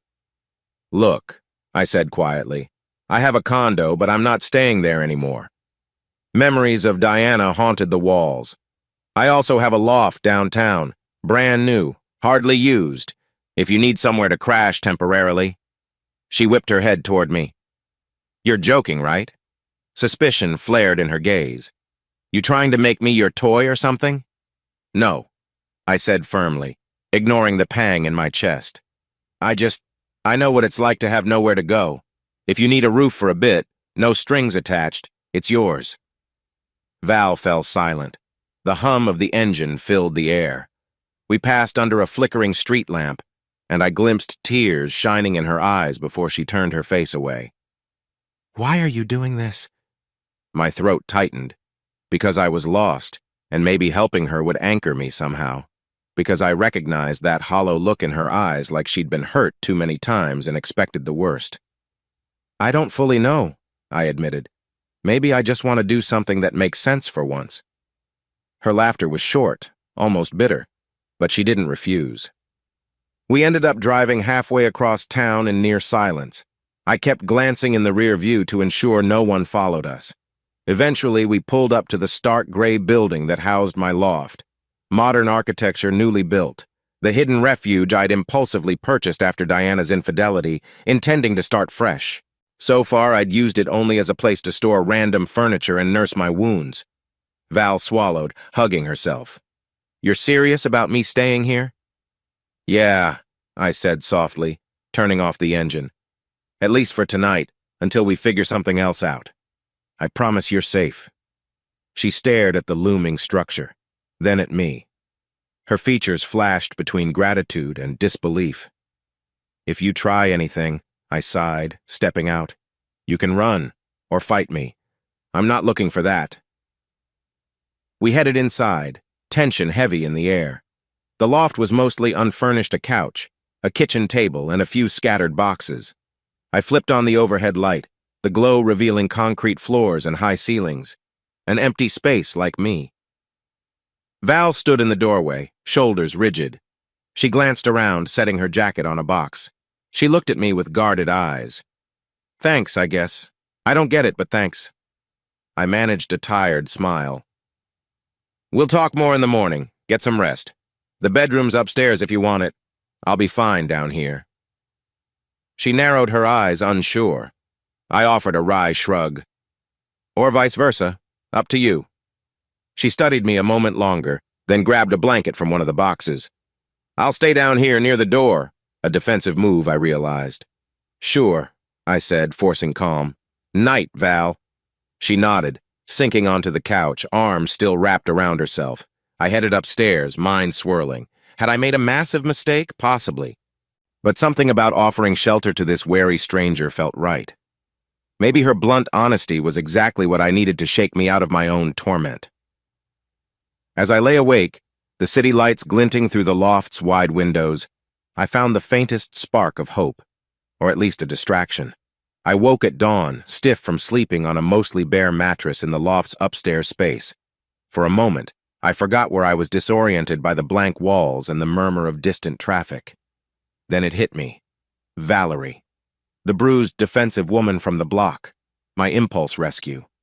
Quietly, I crept downstairs. Morning light streamed through tall windows, revealing Val curled on the couch, a thin blanket draped over her. She stirred as I approached, blinking up at me with weary eyes. "Morning," I said, forcing a gentle tone. She tugged the blanket tighter, glancing around. "Guess I really slept here." A note of disbelief laced her voice. "You never tried anything?" I winced at her implication. "No," I said softly. "I told you that's not what this is about." My gut twisted, remembering that once, Diana had told me she trusted me with her life. Look how that turned out. "No," I shook the thought away. I wasn't the betrayer. Val exhaled, tension visible in her shoulders. "All right, I'll take your word for it for now." She looked around at the loft's bare furnishings. "So you live here alone?" I hesitated, recalling that technically I had a condo with Diana, though I refused to set foot in it after the affair. The loft was supposed to be my fresh start. "Yeah, alone," I finally said. "Haven't spent much time here yet. Long story." She didn't pry, just nodded, smoothing a hand over her tangled red curls. My stomach rumbled, breaking the awkward silence. Could go for some coffee, I said, rummaging in the kitchen. A single coffee mug and an unopened bag of grounds greeted me from a half-empty cupboard. Hope you don't mind black coffee. I have basically no groceries. Val shrugged. Better than nothing. Her lips twitched in a near smile, the first I'd seen that wasn't purely defensive. We sipped coffee at the small table. She kept glancing at me, eyes flicking away whenever we made direct eye contact. I sensed questions brewing in her mind. I had a few of my own. Who is she running from? Does she have family? How'd she end up in the block? But it was Val who spoke first. You said last night you know what it's like to have nowhere to go. But this place is nice. Feels brand new. I fiddled with my mug. It is. I recently left my old home, after a breakup of sorts. Divorce felt too loaded a term to toss around. Figured I'd start over somewhere else. But I'm still sorting my life out. She studied me. So you're messed up too. That blunt statement made me grin wryly. Yeah, pretty messed up. I paused, swirling the coffee. I'm not proud of it, but I was driving around last night, half out of my mind. That's when I nearly ran you over. She nodded, letting the words settle. I get it. People go through crap. Guess we both ended up in the gutter one way or another. Her gaze fell on her bruised wrist, and she pulled her sleeve over it self-consciously. A quiet hush followed until I cleared my throat. So, Val, what's your plan now? You can crash here a few more days if you need. As soon as I said it, a half-formed idea tugged at me. Could she help me with something? My mind flicked to Diana and Tristan, and how powerless I'd felt. What if I use Valerie's street smarts? She's obviously tough, resourceful, but I didn't want to treat her like an object. She stiffened. I don't have a plan. Usually I do transactions. Her cheeks colored. But I'm not proud of it. Last night wasn't about hooking, I was trying to get money to pay off those creeps. And then, well, you showed up. I nodded slowly. Something in me flared pity? Protectiveness? I recalled how many nights I'd stared at the ceiling, wanting to punish Diana for her betrayal, feeling the itch of revenge. Maybe Val's desperate situation mirrored my own emotional desperation. I set my mug down. Listen, I began slowly. I might have a proposition. Her eyes narrowed. I told you I'm not selling. I raised a hand to stop her. Not that. I'm not asking for sex, but I do need an ally. The word felt odd on my tongue. Someone to help me keep up appearances. Someone I can trust not to run to my ex or her goons with info. In exchange, you'd have a place to stay, money for basics, freedom from dealing with scumbags on the street. Her brow furrowed. You want me to pretend to be your girlfriend or something? I inhaled shakily. Maybe something like that? Guilt stirred in my chest, but my thirst for some sense of control overshadowed it. I have personal reasons, call it a revenge plan or just covering my bases. My ex-wife, I almost choked on the word, and a man who wrecked my marriage are constantly sniffing around my life. If they think I've moved on, I can maybe manipulate them into letting their guard down. Val stared at me, equal parts stunned and suspicious. This is insane, she muttered. You're basically hiring me to play house. Why me? I shrugged. You're sharp. You don't trust easily, so I doubt you'd backstab me. Plus, you need somewhere safe. I need a partner to help me maintain a facade. We can hammer out the details. No strings attached, except we both keep each other's secrets. She stared into her coffee, chewing her lip. So, you'd pay me? Yes, I said, heart pounding. Not prostitute money. More like a stipend for living expenses. You can come and go as you please. And if at any point you hate it, you're free to leave. But while you're here, you help me keep up this act. Maybe occasionally show up at my workplace events or dinners, so people believe I'm in a stable relationship. The thought made me cringe inside, stooping to illusions. But then I recalled how powerless I'd felt with Diana's manipulations. Time to even the playing field. Val let out a shaky breath. I don't know if I can trust you, but this might solve a lot of problems for me, at least short-term. Same, I said softly. Let's do a trial run, a few weeks. If it's too weird, we part ways. She folded her arms, scanning me. And you swear you won't push for anything physical? My heart twinged with a flicker of attraction I refused to acknowledge. I swear I won't force anything. If we become friends or more, that'll be up to both of us. But the deal itself doesn't require sex. She studied me long enough that my pulse thudded in my ears. Finally, she nodded once, very slight. Okay, James, I'll try it, but if I sense any weirdness, I'm out. Relief coursed through me. Understood. She set her mug aside. So what now? I exhaled. Now we get you settled. I'll buy groceries, basic stuff. We can come up with a story about how we met. That might matter if we run into my ex's circle. Then we'll see how it goes. Val bit her lip, nerves apparent. All right, just don't turn out to be some psycho. A wry laugh escaped me. I'm too tired to be psycho. The truth was, my anger at Diana simmered, a constant undercurrent, but I had no intention of harming Val. If anything, I hoped her presence might ground me. Maybe by forging a plan with her, I'd reclaim the sense of control I'd lost when Diana cheated. She stood, brushed imaginary dust off her jeans. Okay, guess we have a deal. In that moment, a strange sense of awakening bloomed in my chest. I'm forging a new path, messy as it is. For the first time since I left Tony's couch, I felt a flicker of determination. Maybe this was reckless, but at least I wasn't drowning in helplessness anymore. Welcome aboard, I said, extending a hand like we were sealing a business contract. Val hesitated, then clasped it briefly, eyes wary yet resolved. Yeah, she murmured. Let's see where this goes. Little did we know, this arrangement born of desperation would unravel secrets, set me on a collision course with Diana and Tristan, and spark a flame in me that went well beyond simple revenge. But for now, it felt like a glimmer of hope in a world grown dark. The next 2 weeks passed in a strange dance of routine and secrecy. Val, whom I learned preferred Valerie in formal settings, slept in the loft's second bedroom, a space we hastily furnished with a budget-friendly mattress and dresser. I took the upstairs nook for myself, throwing a few personal items around to make it livable.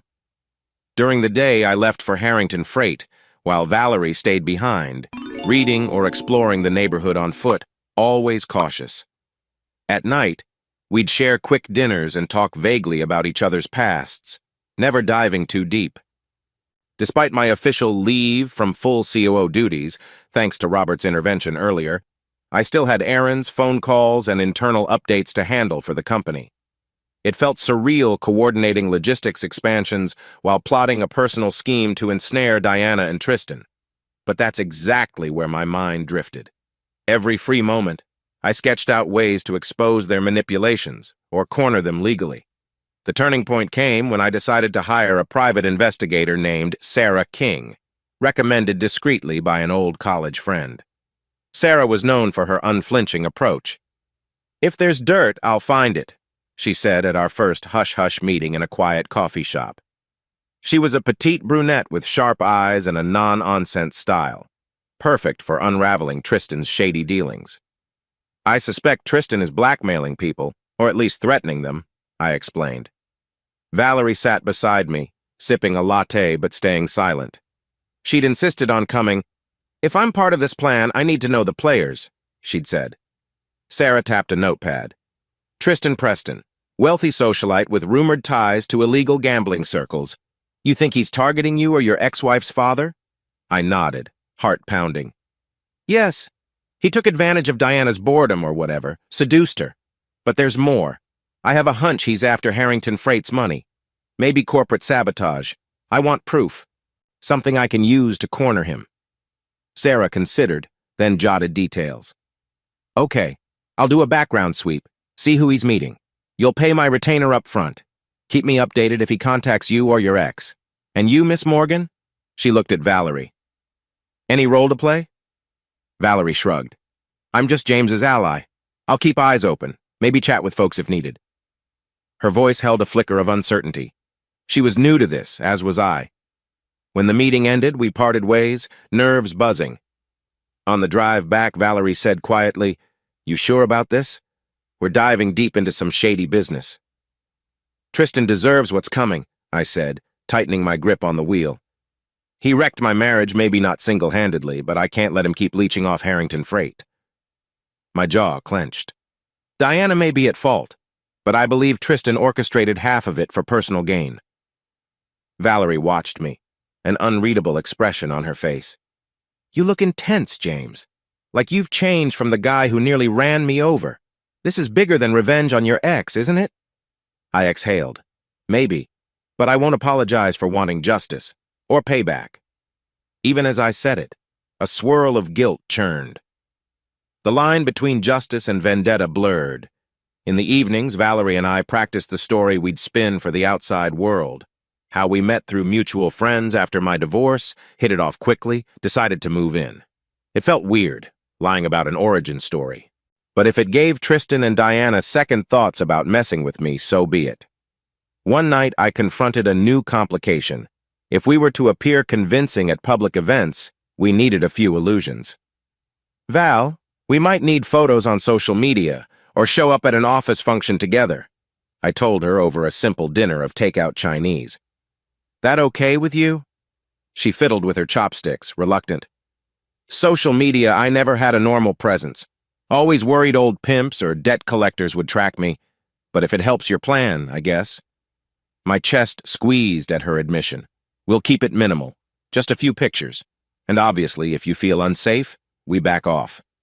She nodded. A moment passed where I saw vulnerability flicker in her eyes, shame about her past, perhaps. Something in me wanted to offer comfort. Gently, I touched her hand. She stiffened, then relaxed, meeting my gaze. You're doing me a favor, I said quietly. I won't forget that. She gave a small, grateful nod, lips curving faintly. Likewise. Outside the loft, I started orchestrating little illusions, bungling a few business calls, floating rumors about potential missteps in Harrington Freight's expansions. I wanted Tristan to sense an opportunity to exploit me or the company. Meanwhile, Sarah King sent occasional updates, telling me Tristan had been spotted frequenting a high-stakes casino ring. Valerie picked up on my strategy while reviewing some documents. You're letting them think you're making mistakes on purpose, she asked one evening, frowning at a half-drafted contract on my laptop. Exactly, I said, smirking. If Tristan thinks I'm vulnerable or incompetent, he'll be more likely to attempt a bigger move, maybe blackmail or sabotage. Then we pounce. Valerie shook her head, astonished. You're not just some wounded ex-husband. You're cunning. Her tone wasn't entirely complimentary. Maybe she feared I'd manipulate her too. I'm doing what I must, I said, more defensively than I intended. I won't let them walk all over me again. She stared at me. What if Diana's just a pawn in Tristan's bigger game? Are you sure you still want to see her destroyed? The question made my stomach churn. Memories of catching them in bed flooded back. My voice came out a whisper. I don't care if she's a pawn. She cheated, she humiliated me, and she's still messing with my life. She can face the consequences along with Tristan. Valerie nodded slowly. All right, she said, quietly dropping the subject. In the days that followed, she witnessed more of my cunning side. I arranged secret phone calls with business partners, feeding them half-truths.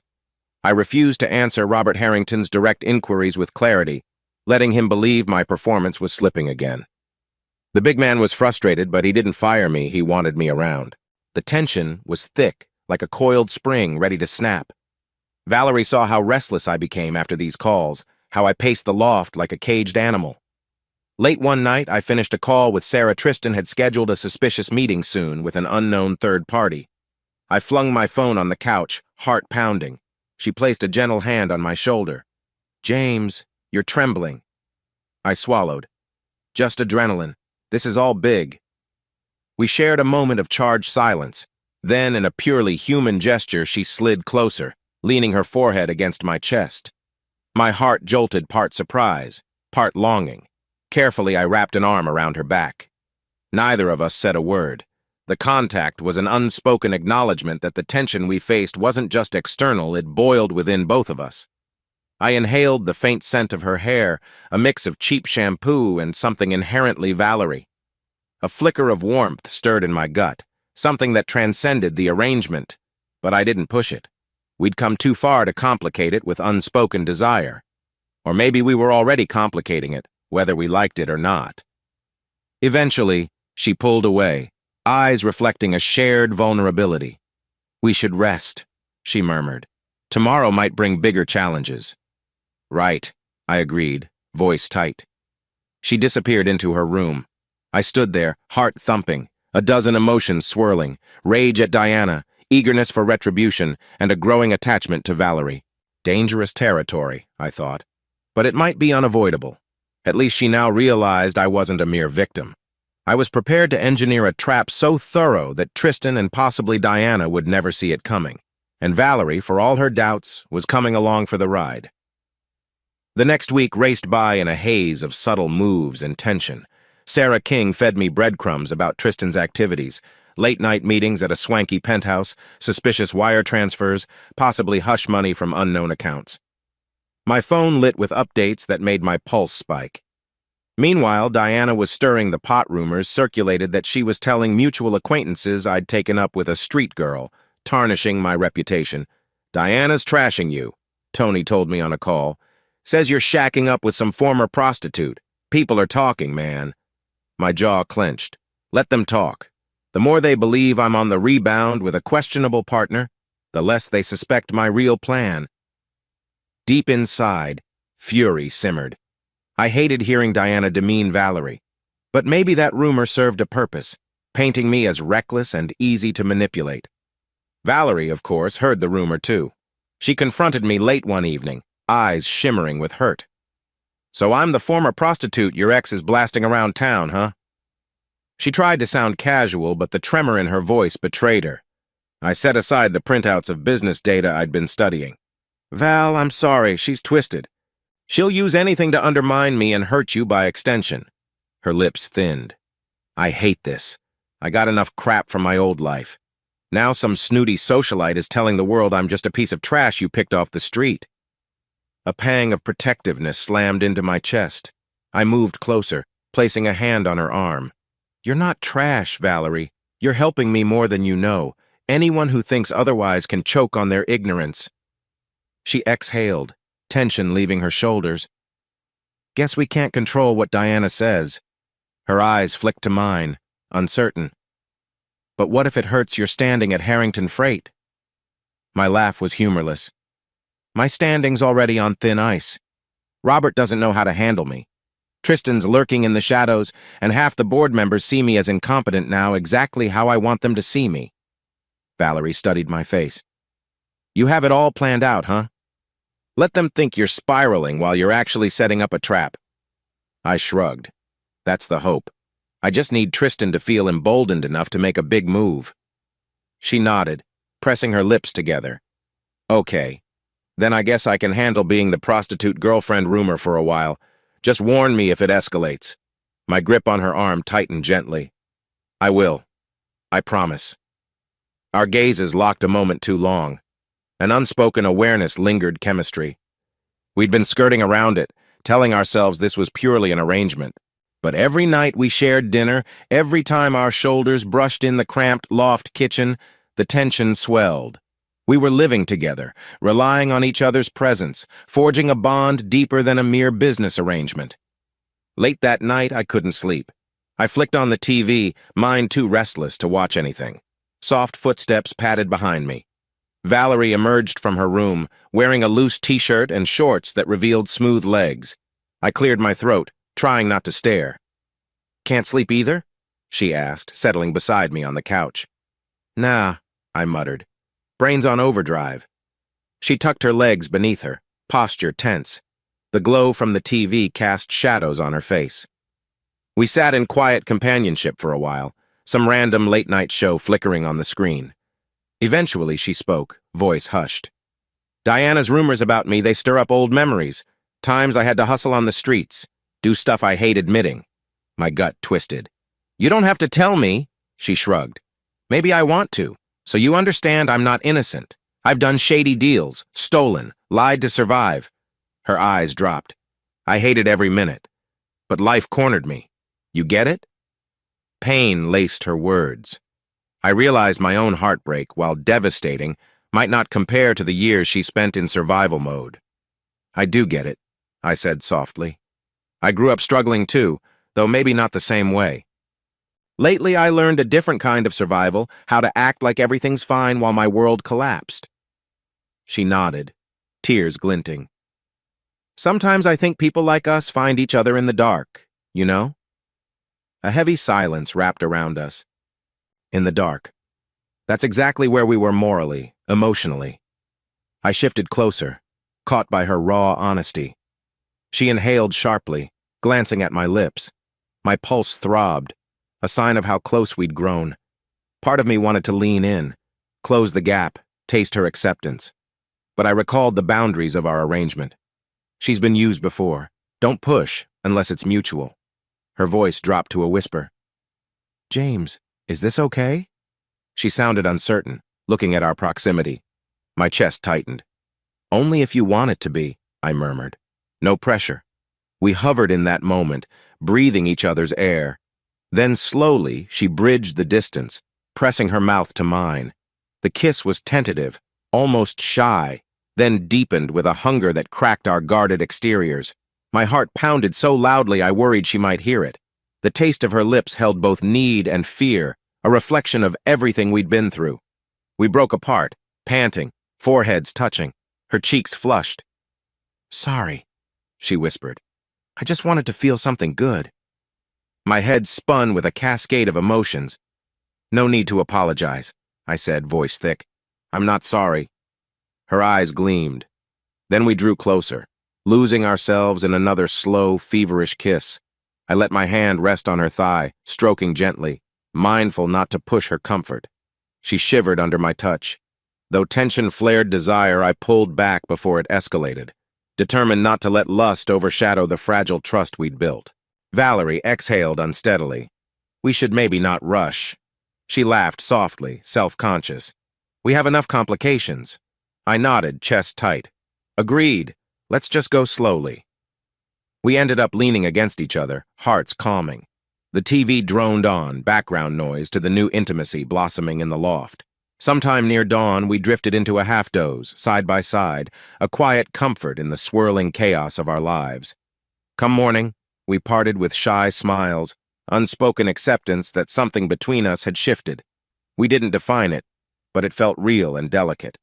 That day, as I combed through Sarah's latest reports, a renewed sense of determination pulsed in my veins. I wasn't just fighting for revenge on Diana or to expose Tristan's corruption. A part of me also wanted to protect Valerie from any blowback. We were in this together now. That afternoon, Sarah called with big news. Tristan's sniffing around your alleged incompetence at Harrington Freight. He's telling insiders you might lose your position soon, that he's got damaging info. Could be blackmail. My heart thudded. Perfect. Keep me posted, I said, adrenaline surging. When I told Valerie, she swallowed hard. So he's gearing up. Means we're close to his next move, right? Yeah, I said, pulse racing. The endgame's near. Once he acts, we pounce with evidence and the house of cards falls. Valerie forced a brave smile, though concern shadowed her eyes. Just be careful. People like Tristan can turn violent if cornered. I nodded. I'm ready for anything. A grim certainty coiled in my gut. Tristan, and possibly Diana, had no idea how meticulously I'd prepared. And with Valerie at my side, I felt sharper, more resolute. That evening, as we finished dinner, I stumbled upon an encrypted file Sarah had sent possible leads on Tristan's next scheme. Reading it, my heart hammered. I've just uncovered something big, I muttered to Valerie, blood roaring in my ears. She leaned close, scanning the data with me. Sure enough, Tristan was planning a direct sabotage or an extortion attempt at a high-stakes meeting in a downtown hotel soon. My fists clenched. This is it, I realized. The moment to set my trap. My eyes flicked to Valerie's. We're about to strike first, I said softly. You with me? She hesitated only a beat. Then she nodded, eyes bright with determination. I'm with you. A thrill of anticipation coursed through me.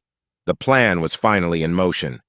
In just a few days, Tristan would attempt his decisive gambit, and I'd be ready with evidence, cunning, and an unexpected ace, Valerie. The stage was set for a confrontation that could topple them all or blow up in my face. The morning after Sarah King sent me intel on Tristan's upcoming maneuver, I found myself in a cramped diner across town. The neon sign flickered overhead, casting a pinkish glow on the rain-slick sidewalk. Detective Neal arrived shortly after I did, middle-aged, graying around the temples, wearing a rumpled jacket that had seen better days. "You Burton?" he asked, sliding into the booth. His voice was low and a bit gravelly. "That's me." I nodded, feeling an undercurrent of tension. Neal was Sarah's contact in law enforcement, someone known to operate in the gray areas if necessary. I'd never met him before, but Sarah had insisted he was trustworthy, if not exactly a by-the-book cop. He sipped the coffee I'd ordered for him, grimaced at the taste. "All right, let's cut to the chase. Sarah says you got evidence that Tristan Preston is blackmailing people, setting up some extortion ring. You want me in on it?" I studied him. "I do, but you need to know that Tristan's connected. He has friends with money, influence. He's not just some street thug." Neal grunted. "I'm used to fancy folks thinking they're untouchable. If you can give me enough to corner him, I'll handle the rest. That said, I can't promise a perfect takedown if he's slippery. We might need to catch him red-handed." That's exactly the plan. I glanced at my phone, half expecting Sarah's text to confirm the next steps. "We're working a sting operation. I'll give you details soon. Tristan's convinced I'm weak, incompetent. He's planning a power move, some blackmail or sabotage involving my position at Harrington Freight. I want him recorded, confession and all." Neal scratched his chin. "A confession would do nicely. Are you comfortable wearing a wire, or do you have another setup in mind?" I half smiled. "Sarah's team is planting multiple bugs. We'll have a location soon. Once Tristan bites, we'll invite him to make his threats, catch everything on audio or video. Then you step in." Neal raised an eyebrow. "Ambitious. Just be careful. If Tristan suspects a trap, things can go south fast." I nodded, a heaviness settling in my gut. "Understood." We wrapped up quickly, exchanging numbers. As I left the diner, the damp cold clung to my clothes. The sky felt like a reflection of my mood, gray, unsettled, ready to unleash a storm. But for once, I'm the one setting the bait, I told myself, remembering all the times I'd been cornered or blindsided by Diana, by Tristan. Back at the loft, Valerie paced near the windows, anxiously scanning through messages on her phone. She looked up, relief flickering in her expression. "Hey, how'd it go with the detective?" I shrugged out of my jacket. "Good enough. He's in. But we need the precise moment to strike. That means we're waiting on Tristan's next step." Valerie tucked a strand of red hair behind her ear, eyes clouded. "I've been thinking once Tristan realizes I'm your girlfriend, he might approach me. I've got a past he can exploit. That's what you said, right?" My stomach tightened. "It's a possibility, but I don't want you in danger." She snorted softly. "I've handled danger before. If it helps corner him, I can act naive or desperate. Let him think I'm an easy target." My heart clenched at the idea of her playing that role again. "Val, you don't have to. We can set the sting in other ways." She glanced away, lips pressing tight. "It might be the quickest route. Tristan's the type who loves a perceived weakness. My record, my background, he'd see me as leverage against you." A swirl of protectiveness and guilt flared. I didn't like using her, but she was right. Tristan would drool over the chance to blackmail me via Valerie's checkered history. "All right," I conceded quietly. "But we'll be recording and monitoring everything. Detective Neal will be ready to step in." She nodded, resolve in her eyes. "Then let's do it." That evening, Sarah King stopped by the loft with her equipment, a sleek black case of gadgets that looked straight out of a spy movie. Tiny microphones, button cameras, wireless transmitters. She explained them all while Valerie watched, a mix of fascination and nerves. "These devices are near undetectable," Sarah said, sliding a micro-recorder across the kitchen table. "Once we finalize the location, we can plant them. I'll have a van nearby, capturing the feed in real time." She glanced at Valerie. "If Tristan calls you in for a meeting, keep him talking. We need him to say the incriminating stuff out loud. Meanwhile, James will coordinate with Detective Neal to intervene." Valerie picked up the micro-recorder, turning it over in her hand. "What if he tries something physically threatening? I can't just rely on you guys bursting in at the last second." Sarah gave a reassuring nod. We'll be close. And you'll wear an emergency transponder, press it once if you sense real danger. We'll move in. I stood behind Val, resting a hand on her shoulder. You won't be alone. She exhaled, tension evident, but determination won out. All right, she said quietly. I'm ready. Sarah then produced a sleek phone, explaining it was pre-rigged for calls to Tristan or anyone else we needed. The call logs are traceable only to a dummy account. Less suspicion your way, she told Valerie, who stared at the device as if it were a loaded gun. After Sarah left, the loft felt charged with anticipation. Valerie and I ended up in the living room, seated on the couch. She fiddled with the phone in her lap. I broke the silence. This time I'm not playing defense, I said, echoing the words I'd used with Detective Neal. I'm done letting them twist my life. Valerie lifted her gaze. You're sure about this? The potential fallout is huge. If Diana or Tristan suspect you're staging them, they could get violent or they might ruin your name in the press. A ghost of a smile tugged my lips. They've already ruined my name. Let them try. If everything goes right, the evidence we get will bury them. My confidence felt strange, like a borrowed cloak, but I clung to it. The risk weighed on me, but the desire for retribution outweighed my fear. We stayed up late, talking through every angle. Valerie's face glowed under the dim lamp, her eyes carrying worry and something like admiration. We avoided discussing the emotional bond growing between us. Maybe we were too focused on the trap. But when I finally rose to head to bed, I paused, leaning in to gently press my forehead against hers. You're brave for doing this, I whispered. She closed her eyes. So are you. A soft exhale, and then she turned away, letting me retreat to my room. The invisible line we towed was complicated, our arrangement no longer purely business, yet overshadowed by the revenge mission that bound us. At dawn, a call from Harrington Freight's front desk jolted me awake. Some urgent documents needed my signature, courtesy of Robert Harrington. I sighed, dragging myself out of bed, mentally bracing for the facade I had to maintain as the struggling COO. Before I left, Valerie gave me a small, tight-lipped smile, her silent wish for luck. My mind churned with the knowledge that soon, Tristan would make his move, and we'd respond with a lethal counterstrike. Driving through the city streets, I felt an undercurrent of adrenaline that tinted everything sharper. The sunrise glinting off windows, the rumble of traffic, the swirl of office workers flooding the sidewalks. We're close, I thought. So close to flipping the script on those who'd wronged me. No more cowering. The notion of revenge tingled along my nerves, both intoxicating and sobering. With each mile, I pictured Tristan behind bars, or at least forced to slink away in disgrace. I pictured Diana's face when she realized her manipulations no longer held me captive. And in the background, I pictured Valerie, free from her past, standing beside me. A new horizon, cleansed of betrayal and fear. By the time I pulled into the Harrington Freight parking garage, my jaw was clenched with determination. Game on, I told myself, stepping from the car.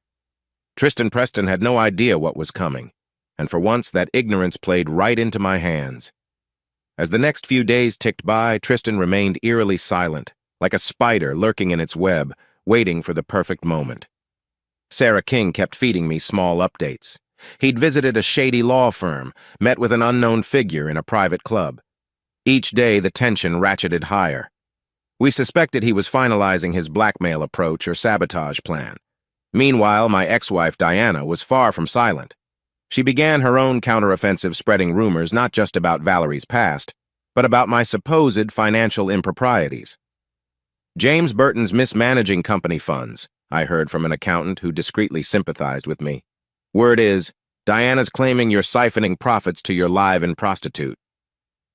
The accusation stung, even though it was absurd. I forced a calm facade, exactly what I needed to keep them lulled. Inside, anger churned. Each rumor hammered my reputation. Staff members at Harrington Freight gave me uneasy glances. Robert Harrington summoned me for an impromptu talk in his office.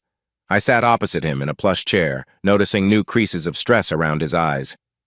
James, he began, tapping a pen against the glossy desk. I've heard disturbing chatter that you're stealing from the company. Embezzlement, basically. I played dumb, letting a flicker of hurt cross my face. "Sir, I would never do that. You know me." His stern expression cracked momentarily. "I find it hard to believe, but rumor mills can poison the board's perspective. Any idea who might be behind such talk?" I took a measured breath. "Likely Diana or Tristan. They're trying to undermine me." He frowned. "Diana, I love my daughter, but she's gone off the rails. Still, I have to maintain neutrality for the company's sake. If you can produce evidence it's all lies, do so soon. Otherwise, the board might demand your resignation." A spike of fear shot through me. "Understood. I'll clear this up." He nodded, gaze conflicted. "James, I sincerely hope so. You've done wonders here, but I can't shield you forever." Leaving his office, I felt the pressure mounting. The time for playing incompetent was nearly over. I needed Tristan to strike soon, or I risked losing everything before I had the chance to expose him. My phone buzzed, and I half prayed it was Tristan making his move. But it was Diana herself, calling. My jaw tightened. I ducked into an empty corridor to answer. Her voice came slick and controlled, like venom clothed in silk. "James, surprised you picked up." "I'm in no mood for your games," I said flatly. "What do you want?" She gave a low laugh. "I heard you're about to lose your position. You should have listened when I offered a reconciliation. Instead, you flaunt your tramp in my father's face. Not very smart." My gut churned. "That's enough, Diana." "Oh, I'm just getting started," she purred. "If you won't come crawling back, I'll make sure you regret it. I know all about your little girlfriend's arrest record. What if the board heard about how she's been scamming you? Or the press? Imagine the headlines." A wash of rage coursed through me, but I forced a calm tone. "You're bluffing. The board won't care about my personal life." She clucked her tongue. "You still underestimate me. Maybe you forgot how easily I can sway dear Daddy." Her voice dropped, menacing. "Sign off your shares in Harrington Freight, walk away quietly, or I'll destroy you, James, and your new flame will burn along with you." The threat was chilling, but I couldn't let her sense my fear. "I'm not signing anything," I said, quiet steel in my voice. "Do your worst." A hiss of frustration, then she hung up. I stood there, phone in hand, adrenaline pumping. So that was Diana's final gambit. Blackmail me with leaks about Valerie, tarnish me so thoroughly I'd have no leg to stand on. My thoughts spiraled. This could ruin Valerie's fragile progress, dredge up her worst nightmares. No, I wouldn't let that happen. Back at the loft, I recounted Diana's threat to Valerie and Sarah, who'd come by for a status update. Valerie paled, hugging her arms. I knew she might do something like this. Sarah grimaced. "Diana's turning the heat up. We better be close to springing the trap. If she goes public, it'll complicate everything." I pressed a hand to my forehead, tension throbbing. We need Tristan to move now, or we risk losing control of the narrative. Just then, as if fate had impeccable timing, Valerie's phone chimed a number we recognized as Tristan's. She inhaled sharply. "He's texting me. Need to talk. Urgent." She showed the screen to Sarah and me, her fingertips trembling. My heart pounded. "This is it. He's making contact directly."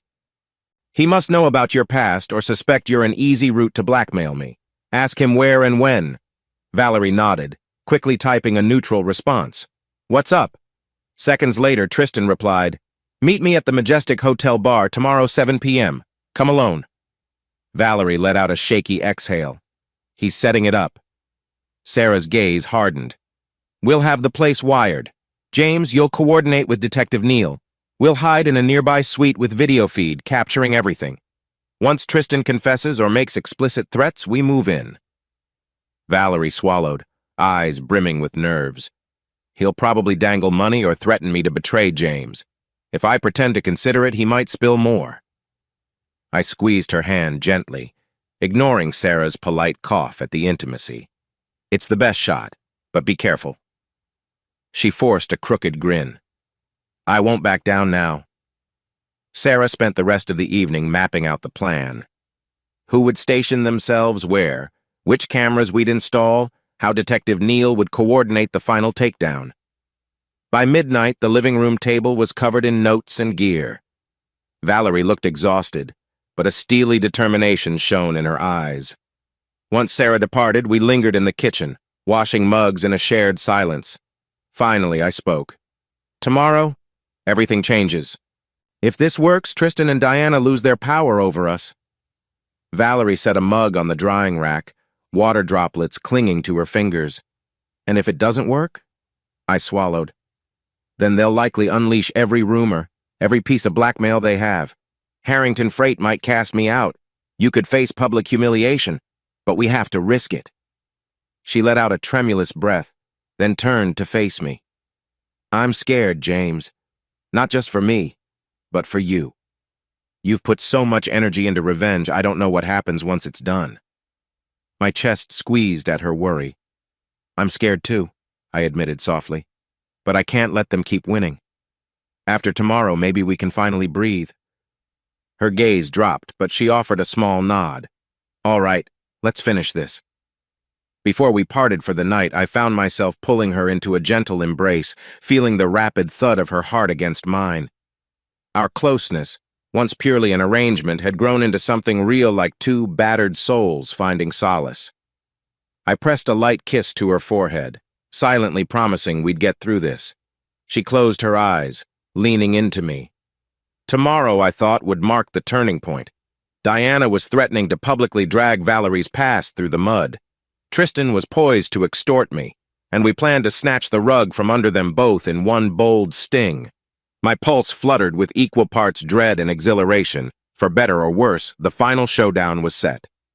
The Majestic Hotel was one of the city's upscale establishments, a marble-floored lobby, gleaming chandeliers, staff in crisp uniforms. That evening, as the sky darkened, I arrived 2 hours early. My heart thrummed with anxious energy. Sarah King had booked a suite under a fake name on the 3rd floor, directly overlooking the bar lounge where Tristan would meet Valerie. I took the private elevator up, passing a row of elaborate paintings, until I reached suite 312. Inside, the windows were tinted from the outside, ensuring no one could spot us. Detective Neal stood by a table loaded with monitors, wearing an unremarkable jacket that blended with the background. Sarah fiddled with headphones, checking the audio feed. A coil of nerves twisted in my stomach. Valerie's on her way, Sarah murmured, not looking up. We gave her a small button camera pinned under her blouse collar. Audio feed's working. I glanced at the monitor. A blurry image of the Majestic Hotel's lounge popped up, accompanied by faint background chatter. My thoughts spun. This was it. Once Tristan arrived, we'd record every word, capturing his threats. Then, the moment he explicitly incriminated himself, Detective Neal would move in. Time crawled. At 6:45 p.m., Valerie's camera feed showed her entering the lounge. She'd worn a simple, knee-length dress, classy but not too formal.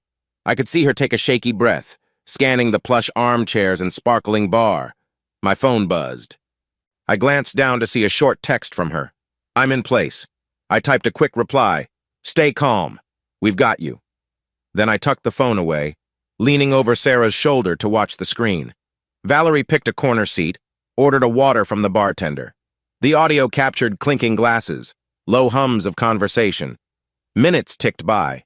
My heart hammered so loudly I worried it might break the silence in our suite. Then, at exactly 7:02, Tristan Preston strolled into view. He wore a tailored gray suit, hair slicked back, exuding that smug confidence I loathed. Valerie stiffened. On the monitor, I saw him spot her, a smirk curling his lips. He approached casually, sliding into the seat across from her. The audio spiked as he cleared his throat. Valerie Morgan, isn't it? I'm Tristan Preston.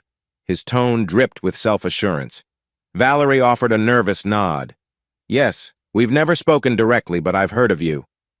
Her voice quivered just enough to sell the vulnerability angle. Tristan lounged back. And I've heard about you too. You know James Burton intimately, I hear. He's my old associate. He paused, letting the implication hang. My fists clenched at his insinuation. Valerie forced a small laugh. Well, we're together, yes, but I'm not sure what that has to do with you. Tristan picked a piece of lint off his jacket. We share a common interest, you might say. James is going down a destructive path. I have evidence financial missteps, shady dealings. But I suspect you already know he's unstable. A sneer laced his words. Valerie's eyes flicked nervously. He's stressed, sure, but I wouldn't call it shady. A chuckle came from Tristan. You're protective. That's sweet. Let's be direct. I want you to help me push him out of Harrington Freight. Then you and I can split a nice payout. I'll ensure you're not left high and dry. My blood roared. He was basically bribing her to betray me. In the suite, Detective Neal stiffened, hand hovering near a radio transmitter. Sarah gave me a quick look. Stay calm. We needed him to incriminate himself more thoroughly. Valerie cleared her throat. I'm not sure how I could help. James doesn't share all his business details with me. Tristan leaned forward. You have access to personal info files, computer logins, even pillow talk. I know how men operate. You can slip me anything that helps me sabotage his reputation or prove fraud. If you do, Harrington Freight will be forced to cut him off. I get a foothold in the company. Win-win. Valerie feigned hesitation. I don't know, that sounds risky. Tristan laughed, a nasty undercurrent. Come on, your record's not exactly squeaky clean, Miss Morgan. A little hacking or sneaking around won't stain you any further, will it? Valerie swallowed audibly. Perfect. We had him on record acknowledging her past and urging criminal behavior to undermine me. Still, we needed him to reveal more about his extortion plan. She shifted in her seat. What if James finds out I betrayed him? He'll toss me out on the street. Tristan's voice dripped arrogance. He won't find out until it's too late. And if he does, I can protect you. I have resources. Besides, if you don't help, maybe I'll tell him some nasty things about your little prostitution history. Maybe leak it to the press. Then you'll lose him anyway. My jaw clenched so hard it hurt. On the monitor, Valerie bit her lip, stalling. You'd blackmail me? Tristan shrugged. Blackmail, persuasion, call it what you want. The result is the same. If you cooperate, you gain. If you don't, well, you lose. He sipped a drink the bartender delivered, exuding total confidence. Detective Neal's eyes narrowed. We got him, he mouthed to me. Indeed, Tristan had confessed to blackmail and sabotage, along with threatening Valerie. But Tristan wasn't done. He smirked. And you know, Miss Morgan, I've got close ties with Diana Harrington. She'd love to bury James. If you switch sides now, we'll pull strings.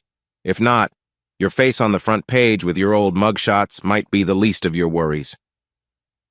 Valerie let out a trembling breath. Okay, but if I do it, how do I get the data? How do I? James is always careful. Tristan leaned closer, practically purring.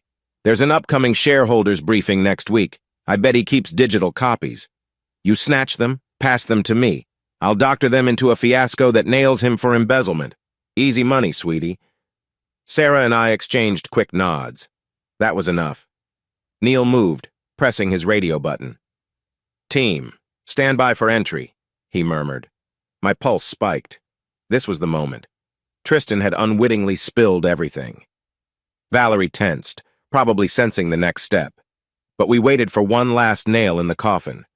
Valerie took a shaky breath. I guess I could do that. But what's in it for me? Tristan smirked. A cut of the insurance settlement once Harrington Freight pays me off. Or hush money from James if he begs us not to release the fraud files. Either way, we win. Now come on, agree. I have a private suite upstairs if you want to discuss details more intimately. Revulsion flickered over Valerie's face. She forced a tight nod. Sure, let's go. From the suite's live feed, I saw Tristan stand, adjusting his suit, guiding her away from the bar. Detective Neal gave me a curt nod. We move now. I'll intercept him in the hallway. I practically leaped from my chair, adrenaline coursing. Sarah grabbed the portable camera rig. I followed behind Neal. We rushed out, hustling down corridors until we spotted Tristan leading Valerie toward a private elevator. I saw her cast a quick glance over her shoulder then, relief in her eyes when she saw us. Tristan Preston! Neal barked, pulling out a badge. Police! You're under investigation for blackmail and conspiracy. Tristan froze, confusion morphing into fury. What the hell? Neal moved swiftly, grabbing his wrist. Valerie stepped aside, exhaling. Tristan tried to yank free, voice rising. Get off me! This is harassment! Sarah lifted the handheld camera. We have you on tape, Tristan. Everything you just told Valerie was recorded. The color drained from Tristan's face. Recorded? No, that's impossible! He spat, eyes wild. Then he fixed on Valerie, realization dawning. You set me up! Valerie's face was pale, but her eyes flared with defiance. "You threatened me! You threatened James! I had no choice!" Tristan lunged, but Neil pinned him, snapping handcuffs on with practiced ease. "You can explain yourself at the station!" I stepped forward, my heart hammering. Tristan glared at me, pure hatred in his gaze. "You bastard," he hissed. "You think this ends with me behind bars? I'm not the only one who wants you destroyed." I swallowed, refusing to let him see my fear. "You made your bed," I said flatly. "Now lie in it." He hurled more curses, but Neil dragged him away. Sarah signaled that the team outside was taking over, ensuring Tristan didn't slip through legal cracks. Valerie pressed a hand to her chest, breathing raggedly. I reached her side, gently touching her arm. "You okay?" She nodded, tears brimming. "Yeah, that was intense." I wrapped an arm around her shoulders in a brief, comforting gesture. The hallway buzzed with bystanders craning to see, but I ignored them. We'd exposed Tristan, captured his confession. One snake down, but I knew we weren't finished. Tristan's ominous parting words rattled me. "I'm not the only one who wants you destroyed." That could only mean Diana. And from the look in Valerie's eyes, she realized the same. The next wave of confrontation would be with my ex-wife, who was fully capable of a lethal final gambit. The fallout from Tristan's arrest spread fast. By dawn, tabloids and online news carried headlines like "Socialite Tristan Preston arrested for extortion," though details were scarce. The board at Harrington Freight was taken aback. Some members were outraged, while others worried about the company's image. But I had bigger concerns. Diana was still at large, and Tristan's cryptic warning hinted she'd be desperate to salvage her part in the scheme. Detective Neil confirmed Tristan had dropped hints about a partner, but refused to outright name her yet. We both knew who he meant. I returned to the loft, bleary-eyed, where Valerie was pacing anxiously. She looked up the moment I walked in. "Any sign of Diana responding to Tristan's arrest?" I shook my head. "Nothing yet. She's probably scrambling." My phone beeped, but it was just a text from Tony, checking if I was safe. I offered Val a reassuring shrug. "We'll see what Diana tries." That evening, the answer arrived. A personal summons from Diana. A short text popped on my phone. "Meet me tonight at the Glendale Suites. Penthouse level, 8 p.m. come alone." No explanation, no greeting, just a command. Valerie read over my shoulder, alarm flaring. "She's cornered, James. This could be a setup." I grimaced. "Probably is. But it might be the perfect chance to finalize this. She's lost Tristan's help. She might be forced to do something rash." "Then I'm coming with you," Valerie insisted, arms folded. "We're a team. You can't face her alone." I placed a hand on her cheek. "I appreciate that, but let me handle this. If it's purely a conversation, I don't want you at risk. I'll wear a wire, contact Sarah and Neil again." Her eyes flickered with worry. "Just promise to be careful. We don't know what she's capable of." A thick tension knotted in my chest. "I promise." That night, I headed to the Glendale Suites, wearing a discreet recording device pinned to the inside of my jacket lapel. Detective Neil wasn't able to mobilize a full sting. Diana's meeting was too sudden, but he stood by near the lobby in plain clothes, ready to intervene if things went sideways. The penthouse floor was hushed, carpet muffling my footsteps. My heart thundered as I rapped on the suite door. After a moment, it opened, revealing Diana in a silk robe.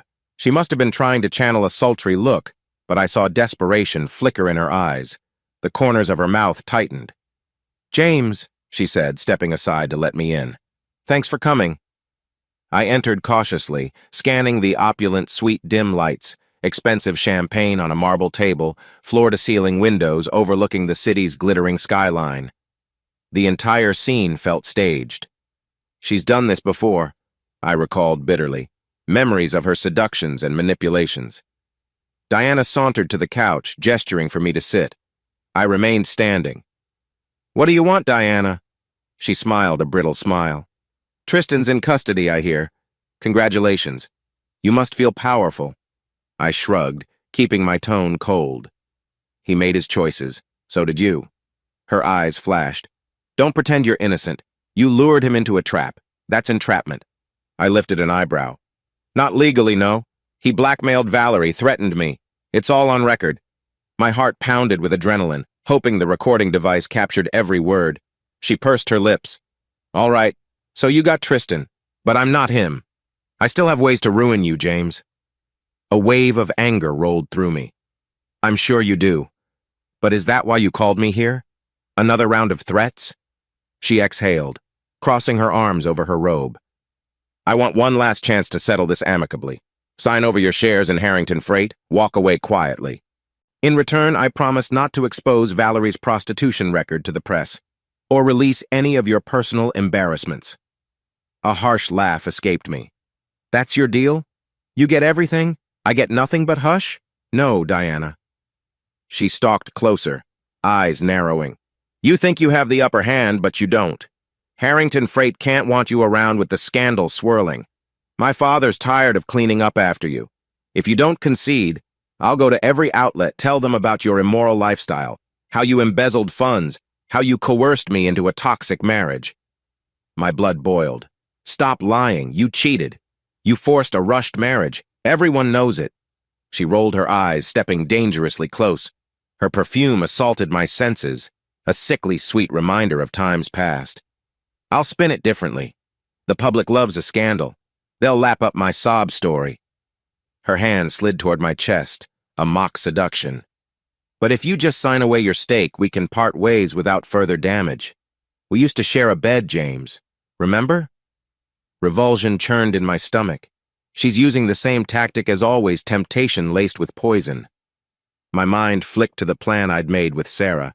This was the moment. I let my voice lower. All right, Diana, maybe we can negotiate. She blinked, surprised at my apparent shift. Then she smiled, a triumphant gleam in her eyes. Good.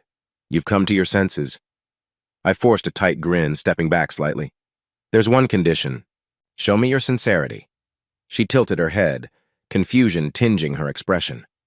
How? I let out a soft laugh, remembering how she once tried to seduce me with that cameo necklace turned hidden camera. Take off that robe. Prove you're not wired, not hiding anything. She hesitated, then smirked. You want to see what you're giving up, James? In a twisted show of arrogance, she slipped the robe off her shoulders, revealing a skimpy black lingerie set. My stomach churned with disgust. I was no longer the man enthralled by her body. She was a stranger now, a cunning predator playing her last card. Unbeknownst to her, the discreet camera in my jacket captured everything. She advanced, a predatory glint in her eye. We could have a final farewell if you want. Her voice dripped with faux sweetness. Sign the papers. Let me record a statement of your cooperation and we'll be done. Blood roaring in my ears, I forced a wry grin. I see. You want a taped confession from me while seducing me, so you can spin it however you like. I shook my head. Not happening. Fury flashed across her face. Damn you, James, why are you so stubborn? She scooped up her robe again, covering herself. Fine. Then you leave me no choice. At that, she reached for her phone on the side table. I'll release the footage pictures of Valerie everything right now. The world will know how vile you both are. Heart pounding, I signaled a subtle gesture with my hand behind my back, where we'd agreed Detective Neal was listening from just outside. Right on cue, the door burst open. Neal stepped in, badge flashing, along with a second officer. Diana whirled, shock contorting her features. What's going on? She stammered. Neal's calm voice filled the suite. Miss Harrington, we have reason to believe you're complicit in blackmail and conspiracy. We also have new evidence linking you to Tristan Preston's activities. Diana's eyes widened. This is insane. He set me up. She pointed at me, robe half open. You can't do this. I'm Robert Harrington's daughter. Neal nodded grimly. No one's above the law. He gestured, and his partner seized her phone. We'll be reviewing all her communications. Rage twisted Diana's face. She shrieked, You bastard, James! You can't ruin me like this! My chest ached at the venom in her voice, but I steeled myself. You ruined yourself, Diana, the moment you chose to cheat, to blackmail, to threaten innocent people. I just refuse to be your victim anymore. She lunged, tears streaming, but the officer blocked her. I stared, heart pounding. I'd anticipated feeling triumphant, but instead, hollow sadness pooled in my gut. Diana might have been my wife once, But now she was a fallen antagonist, undone by her own greed. As they led her away, she shot me a final glare, voice rasping, "You'll pay for this, James. My father, my connections, this isn't over." I swallowed, watching her vanish down the hallway. Maybe she was right. Maybe her father would be furious, but it didn't matter. We'd documented her threats, her collusion with Tristan. My phone's hidden camera had captured enough to bury her legally and socially. Stepping into the corridor, I exhaled a tremulous breath. Neil offered a nod. "We have plenty for an arrest and interrogation, especially combined with Tristan's partial testimony." "Thank you," I murmured, my chest tight with conflicting emotions. The final piece of my revenge had slotted into place, yet I felt no joy, just a bruised sense of closure. In the elevator, I texted Valerie, "Diana's in custody. It's done." Her reply came almost instantly, "I'm here if you need me." That simple line warmed my heart. I realized that though my revenge was complete, I wasn't truly alone. Valerie was waiting, and perhaps a new chapter was beginning. Stepping out into the night air, I gazed at the city lights. For so long, my life had revolved around Diana, Tristan, and their betrayals. Now, with them dethroned, I felt strangely weightless, uncertain of the future. But the emptiness I sensed could be the space needed to rebuild something real, something that didn't revolve around pain and vengeance. I climbed into my Mustang, heart heavy and oddly relieved. "It's over," I told myself, revving the engine. In the rearview mirror, the hotel facade loomed like a monument to the final confrontation with Diana. With a soft groan of tires, I pulled away from the curb, heading toward the loft where Valerie waited. I was ready to see what came next beyond betrayal, beyond revenge. The morning after Diana's arrest felt surreal. I woke up in the loft, heart pounding with an unnamed tension, only to remember, it's done. Tristan was behind bars. Diana was in custody. All the betrayal, the scheming had collapsed under their own weight. No more frantic calls from my ex. No more blackmail attempts. I was, for the first time since my divorce, truly free. Yet as I padded into the loft's kitchen, I realized free didn't necessarily mean at peace. The moral cost of my revenge manipulating people, staging stings, gnawed at my conscience. Was I any better than them? My chest tightened at the thought. Valerie stood by the counter wearing a loose t-shirt over leggings, hair mussed with sleep. She flashed a small, uncertain smile. "Hey," she said softly, eyes searching mine. "How are you feeling?" I managed a shrug, heading to the coffee maker. Relieved, I guess, but kind of hollow. The coffee maker burbled, filling the loft with the smell of fresh brew. I realized my hand shook slightly as I reached for a mug. Valerie walked over, touching my wrist gently. "Hollow because you got what you wanted or because it cost so much?" Her bluntness stung, but it was a fair question. "Both," I admitted, letting out a shaky breath. I poured coffee for both of us, the steam curling in the morning light.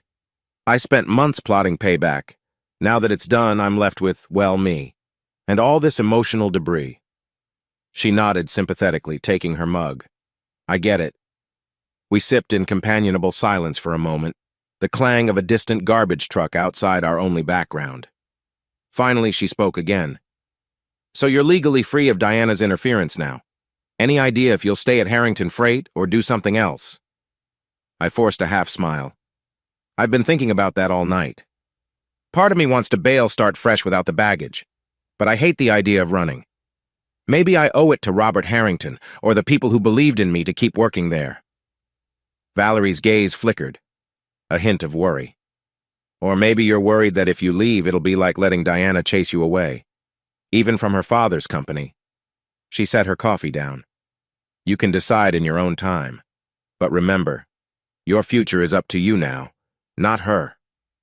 Those words reverberated inside me. For too long, Diana's shadow had dictated my every move. But now, I had choices. What do I want? Later in the day, I received a text from my assistant, Martha. "Office quiet. Board curious about your status. Robert wants to meet." The notion of facing the Harrington Freight Board felt daunting, but I couldn't hide forever. Time to confront what's next. Valerie sensed my tension when I told her. "You'll do fine," she said, squeezing my hand. "Maybe this is how you clear the air." I nodded, appreciating her calm presence.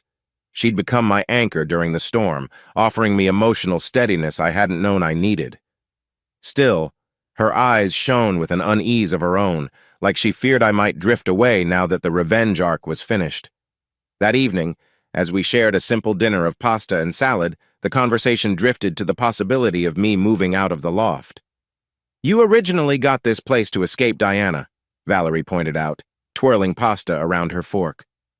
"Now that you're free, do you still need it?" I toyed with my plate. "I'm not sure. Part of me wants a real home again, not just this half-empty loft. But I can't imagine living in my old condo with those memories." Valerie lowered her gaze. "Where does that leave me?" The question hung, weighted with anxiety. My heart squeezed. "Val, I'm not kicking you out, if that's what you're worried about." I reached across the table to rest my hand on hers. "Look, we started this as an arrangement, but it's more than that now. I want you here unless you'd rather go." She bit her lip, tears glimmering. "I don't want to leave. This was all tied to your revenge plot, and now that it's over, I still want you," I said firmly, surprising even myself with the depth of my conviction. Her cheeks flushed, and I realized how fragile she felt, how easy it was for her to assume she'd be discarded once her job was done. "We can figure out the living situation together, no rush." Her shoulders relaxed, a hint of a smile appearing. "Thank you." After dinner, I stepped onto the loft's small balcony, letting the cool night air soothe my swirling thoughts. Valerie joined me, leaning on the railing to watch the city lights. We didn't speak for a while, just existing together in the hush. I realized this was the first time since the start of my feud with Diana that I'd felt a semblance of calm. Eventually, Valerie spoke softly. "Diana's father, Robert Harrington. Do you think he'll resent you for taking his daughter down?" I exhaled slowly, recalling Robert's complicated stance. "He's disappointed in her, but I'm not sure how he'll react to me. He might understand, or he might cut me loose for the sake of company image." A hollow laugh. "Who knows?" She turned, tucking a strand of hair behind her ear. "Whatever happens, you'll figure it out. You're stronger than you think." Her unwavering belief in me tugged at my heart. We locked eyes and a spark passed between us. The weight of our past traumas hung in the air. Slowly, I leaned in, capturing her lips in a tender kiss. She sighed softly, sliding her arms around my waist. The kiss was brief, but meaningful in affirmation that, beyond the chaos, we'd found something genuine. When we parted, we both breathed a bit shakily. I brushed my thumb over her cheek, managing a lopsided smile. "Thank you for everything." She let out a soft laugh. "Don't thank me yet. We still have a lot to untangle." I nodded. "But we have time now. Time to sort out our futures without Diana's shadow." She nodded, resting her forehead against mine. Time, and maybe a chance for happiness. We stood like that until the city's lights blurred around us, two battered souls trying to shed old darkness. And though the shadows lingered, I could see a faint dawn on the horizon, a promise that the next chapter of my life might be driven by hope, not just revenge. That night, as we each found our way to bed, I couldn't sleep. Instead, I lay awake, grappling with the moral cost of everything I'd done. I trapped Diana, manipulated Tristan. Did the ends justify the means? My heart told me yes, or at least partly. They were predators, and I refused to be their prey. In the quiet moments before sleep, I also realized that I had questions about my career, my relationship with Valerie, and the future I wanted to build. But for once, those questions felt less like burdens and more like possibilities. And as I drifted off, I felt Valerie's hand slip into mine under the covers, a gentle reassurance that neither of us had to face our tomorrows alone. Over the next few days, life settled into an odd lull. Diana and Tristan's legal matters played out mostly behind the scenes. I heard sporadic updates through Detective Neal and a few Harrington freight acquaintances. Yet it wasn't the storm of publicity I'd feared. Robert Harrington must have used his influence to keep it low-key, preserving the company's reputation. During this period, I focused on something new, healing, and that meant rebuilding trust, not just with the world, but with myself. I realized how battered my self-esteem had become after Diana's betrayal. I'd second-guessed everything I knew about relationships. Now, with Valerie, I had a chance to grow out of that shell of hurt. But it wouldn't be easy. One afternoon, while I was flipping through some of my old papers, I found a photo of me and Tony at a campus party, back when life felt simpler. I should call him, I thought, remembering how supportive he'd been even during my darkest days. So I did, inviting him to the loft for a casual get-together. Tony arrived that evening, bounding up the stairs with a wide grin. "Dude, you look alive again," he said, slapping my shoulder. Then his gaze flicked to Valerie, who stood at my side. "And you must be the infamous Valerie." She blushed slightly, offering her hand. "Hi, Tony. James told me a lot about you." We settled in the living room with takeout burgers and cheap beer, chatting about old times. Tony's sense of humor provided a welcome lightness. When I recounted the gist of my standoff with Diana and Tristan, skipping the more sordid details, he shook his head in amazement. "So you basically pulled off a real-life sting operation. Damn, man. That's some next-level detective work. Sarah King, the cop's proud of you, but also a little scared," he joked. Valerie laughed, tension melting. "You should have seen it from my side, terrifying, but James was determined." Tony glanced at me with something like respect. "You always had that stubborn streak. I guess it paid off. So how are you two doing now?" The unspoken question hung in the air.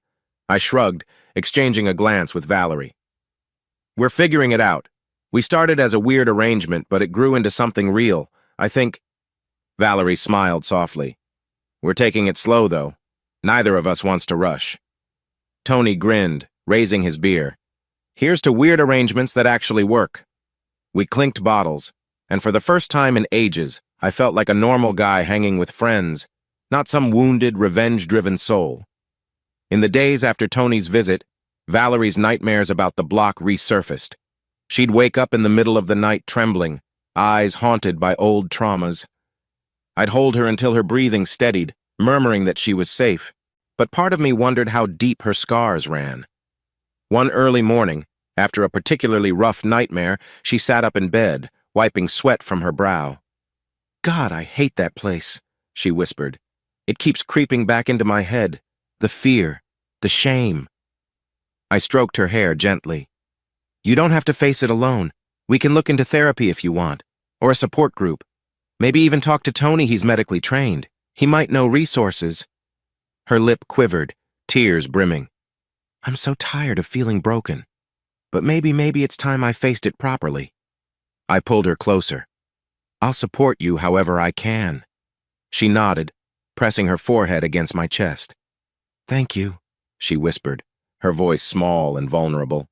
We stayed like that until the sun rose, a golden line peeking through the loft's windows. Meanwhile, Martha, my efficient but sometimes blunt assistant at Harrington Freight, reached out. She invited me to a small lunch gathering with a few mid-level managers who'd always respected my work. Initially, I hesitated. I wasn't sure if I was ready to re-enter the office scene. But Martha insisted, so I relented. The lunch took place at a casual bistro near the corporate district. Sitting around a round table, I listened as colleagues updated me on the company's direction. They didn't explicitly mention Diana or Tristan, though I caught flickers of sympathy in their eyes. Finally, Martha cleared her throat. "James, the board is waiting for your final word. Are you returning to the COO role or not?" I toyed with the fork, considering. Robert Harrington wanted me to meet with him soon. I guess I owe him that conversation before deciding. Honestly, I'm still uncertain. One of the managers, a woman named Elena, spoke up. "We'd hate to lose you. You modernized so many loading procedures, saved us costs. But we understand if you need a fresh start. Just know some of us believe in you." My chest tightened with gratitude. I'd been so wrapped in Diana's drama that I'd forgotten many colleagues genuinely admired my contributions. "Thank you," I said, voice subdued. "That means a lot." That evening, I told Valerie about the meeting. She nodded thoughtfully. "Sounds like they value you. But do you still have the passion for that job, or is it tainted by all that happened?" I exhaled heavily. "Not sure. Part of me still loves logistics, solving puzzles, optimizing routes. But every corridor in that building reminds me of Diana. Maybe it's just emotional residue. Valerie laced her fingers through mine. You'll figure it out. No rush. Just promise you won't stay if it makes you miserable. Her concern touched me, and I pressed a gentle kiss to her forehead. I promise. We sat on the couch, drifting into quiet talk about the future. We didn't plan everything, but we started to dream small steps. Maybe traveling somewhere upstate for a weekend. Maybe adopting a shelter dog. We laughed over the thought of me learning to cook beyond basic pasta. At one point, she hesitated, then mustered courage. James, I was wondering if you'd like to meet a friend of mine. She's a social worker who helped me a while back. I thought maybe it'd help you see that not all of my past is scary. Some people from that time were good to me. A wave of warmth spread through me. I'd like that. I want to know every part of who you are, past, present, everything. Her eyes shone. Thank you. We ended the night sharing a quiet, tender moment in the dimly lit loft, not ignoring the 18 tension that had been building, but also not rushing it. Instead, we settled for soft touches and lingering kisses that conveyed more than words. Slowly, I felt my shattered trust in intimacy start to mend. Each gentle brush of her lips reminded me I could care about someone without fear of betrayal overshadowing it all. As we fell asleep, I whispered my gratitude. I'm glad you're here. She squeezed my hand in response, and I drifted off, letting the hushed promise of a new dawn cradle my thoughts. The revenge chapter was closed, but a delicate path to genuine connection and self-forgiveness was just beginning. A few days later, Robert Harrington requested a meeting. That alone was enough to make my pulse spike. I wasn't sure if he'd be furious about Diana's downfall, or strangely relieved she'd finally been forced to face consequences. Either way, I needed to know where I stood at Harrington Freight.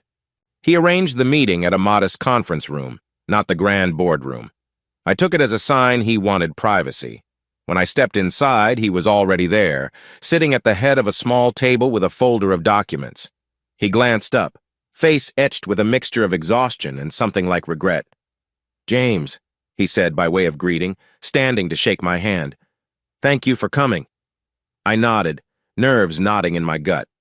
Of course. We sat. He studied me, fingers steepled.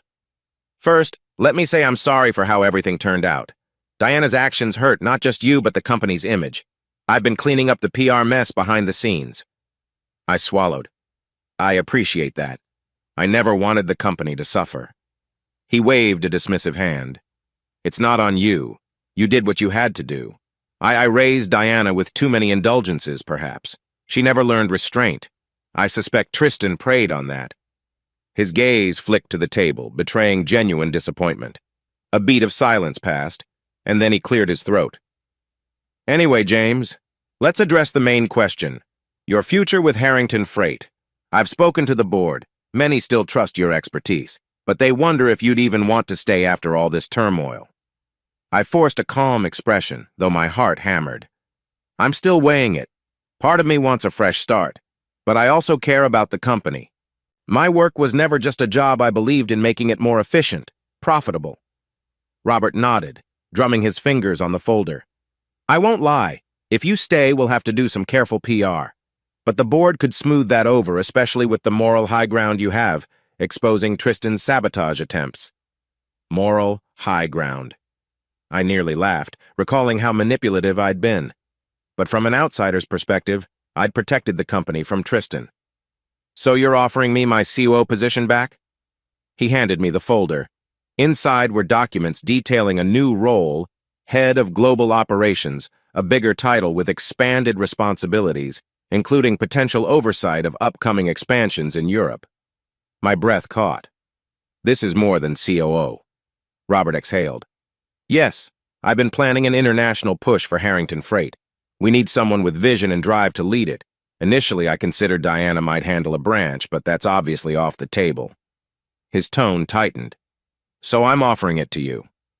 My mind spun. That's a huge move. I'd be traveling a lot, maybe even relocating overseas. He nodded. Potentially, yes. We'd set up an office in either London or Berlin. You'd still liaise with our U.S. headquarters, but day-to-day you'd be running international expansions. This is no small endeavor. I swallowed. I'm honored. Truly. but I need time to think." He smiled thinly. "Of course. No rush, but I'd prefer a decision sooner rather than later. We're trying to keep the momentum going." We parted on polite terms, a faint warmth between us, the kind that suggested, despite Diana's actions, Robert valued me. Yet my head buzzed with uncertainty. If I go to Europe, what about Valerie? We'd only just begun to forge a real bond. Moving across the ocean would uproot everything. Back at the loft, Valerie was flipping through a stack of mail. She looked up, excitement mingled with concern. "So, how'd it go?" I recounted Robert's offer. Her eyes widened. "Global head of operations? Wow, that's huge." I nodded, pacing the living room. "But it might mean relocating, at least for a while. I'm torn. Part of me loves the idea of an international challenge, but I also don't want to abandon the life we're building here." Valerie sat on the couch, fingers twisting nervously. "I can't tell you what to do, James, but I'd follow you if it felt right. At least eventually. But I'm not sure I'm ready to hop across the world right now." Her voice trembled slightly. "My old demons aren't even fully laid to rest." A swirl of protectiveness rose in me. "I get it. And I'm not asking you to uproot everything on a whim. I don't even know if I want that life." I sank beside her, letting out a heavy sigh. "I just don't want to lose you either." She leaned her head on my shoulder, voice quiet. "You won't. Whatever you decide, we'll figure it out. But maybe talk to Tony, or weigh your own heart. Is the big promotion worth it if it tears you away from your healing process?" That night, I tossed and turned. Memories of Diana's betrayal and my frantic revenge plan flooded my mind. I got into this mess partly because I never saw her deception coming. If I throw myself into a massive job again, will I repeat old mistakes, neglecting personal life until something breaks? The fear bit deep. The next day, I visited Tony's small clinic on his lunch break. He wore a lab coat, stethoscope around his neck, looking every bit the professional. We sat in a quiet corner, sipping vending machine coffee. When I outlined Robert's offer, Tony whistled. "Damn, that's big. But do you want more corporate stress right now?" I shrugged. "I'm not sure. It'd be a chance to prove myself beyond the fiasco with Diana. But also, Valerie's still recovering from her own past. We've found a fragile stability. I don't want to shatter it by leaving." Tony smiled kindly. "Dude, you always were ambitious, but ambition doesn't have to mean losing your personal life. Could you negotiate with Robert? Maybe head the expansion from here for a while, then transition overseas later if ever?" My eyes widened. I hadn't thought of that. Maybe I can. Robert's flexible if he trusts me. Tony shrugged. "Worth a shot. And if it doesn't feel right, you can always say no. Not everything is do or die, you know." I exhaled, relief washing over me. "You're right. Thanks, man." That afternoon, I texted Robert. "Can we discuss a potential compromise?" He responded promptly, scheduling another meeting in a few days. My heart lifted. I had options. Back at the loft, I found Valerie hunched over her laptop, researching therapy clinics. She glanced up. "Hey, any news on the job?" I smiled, crossing the room to plant a gentle kiss on her temple. "I'm thinking about a modified approach. Maybe leading the expansion stateside for a while, then deciding on relocation later. That way we don't have to rush into anything." Relief flashed in her eyes. "That sounds more manageable. I'm proud of you for finding middle ground." I brushed her hair aside. "We'll see if Robert agrees. But at least I know what I want. To keep building something real with you, without losing the career side I love." She smiled warmly, and I felt a surge of gratitude. The old James might have thrown himself into the big promotion without a second thought, risking heartbreak again. But I'd learned painfully that success means little if it costs your emotional well-being. That night, we curled up on the couch, discussing random future possibilities where we might travel one day, which neighborhoods had nice parks if we wanted a dog, whether the loft would remain our haven or if we'd find a cozier place. Our voices stayed low, the tone peaceful and intimate. At one point, she softly joked, "We're almost like a normal couple now." I laughed, resting my hand on her knee. "Yeah, and it feels good." The swirl of longing for a normal life, a stable relationship rose in my chest. For the first time in forever, normal didn't seem boring. It felt like a treasure worth protecting. In that moment, I realized that my future decisions about the job, about living arrangements, weren't driven by fear anymore. They were guided by hope, and that shift felt like the biggest victory of all. A few days later, Robert Harrington and I convened in a smaller Harrington freight office neutral ground. The tension in the air was less severe than before, like we both recognized we weren't adversaries. I'd come prepared with a proposal: remain stateside for the initial phase of the expansion, gradually ramp up the European operation with frequent travel, but no immediate relocation. Robert eyed the papers I handed him, his expression thoughtful. "This is an interesting approach. You'd oversee the international team remotely, visiting as needed, and once it's stable, we can reassess a permanent presence." I nodded, crossing my arms. "Yes, exactly. I can keep a strong local base here, focus on day-to-day improvements in our domestic network, and handle the global side in sprints." He set the papers aside, studying me. "Would that satisfy your ambition? I remember you used to talk big about conquering the logistics world." A flicker of old pride surfaced, but I tempered it with a calm smile. "I've realized ambition has to balance with life. I'm not the same man I was before everything. I still want success, but not at the cost of my personal well-being." A flash of understanding glinted in his eyes. "You've grown. Good." He tapped his fingers on the table. "I believe the board could accept this compromise. They trust your results. And frankly, the negative spotlight on our family is more contained if you're actively leading positive initiatives here." Relief swept through me. "Thank you, sir." I paused. How do you feel about Diana now?" His face sagged with sorrow. "She's being processed. My lawyers are pushing for a plea deal. If she cooperates, maybe she avoids a lengthy sentence. But she'll carry the stain of this scandal for life." He sighed, shoulders heavy. "I love my daughter, but I can't shield her from consequences anymore." Sympathy churned in my gut. Despite everything, I felt a pang of regret for what she'd become. "I'm sorry it ended up like this." Robert gave a curt nod. "Me too. But let's focus on the future of Harrington Freight. I'll present your plan at the next board session." He stood, offering his hand. "Welcome back, James, and welcome to your bigger role." I shook his hand firmly. "Thank you, Robert. I won't let you down." As I left, a cautious optimism warmed my chest. The revenge chapter truly felt behind me. Now it was about forging a new path. Hopeful steps forward indeed. That evening, I picked up groceries on my way home, fresh ingredients, determined to cook something more impressive than pasta. Valerie teased me gently when I showed up with bags of produce. "Look at you, Master Chef," she joked. "Hey, I'm trying," I said, grinning. Figured we deserved a nice meal to celebrate the next step. We set about chopping vegetables and marinating chicken, laughing at my clumsy knife skills. The loft filled with delicious aromas, a cozy contrast to the tense stakeouts and secret meetings that once defined our nights. Halfway through cooking, Val turned on soft music from her phone, creating a mellow ambience. We swayed in the kitchen to the gentle beat, exchanging playful smiles. When the dish was done, a decent stir-fry with fresh herbs, we sat at the small table, a couple of candles flickering. It felt intimate, like a new stage in our life.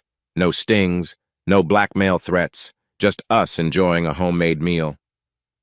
After dinner, Valerie and I curled on the couch, sipping cheap wine. My mind drifted to the new arrangement at Harrington Freight. "So I'll be around here more regularly than I thought," I murmured, swirling the wine in my glass. "Longer trips overseas might happen, but not until the system's stable."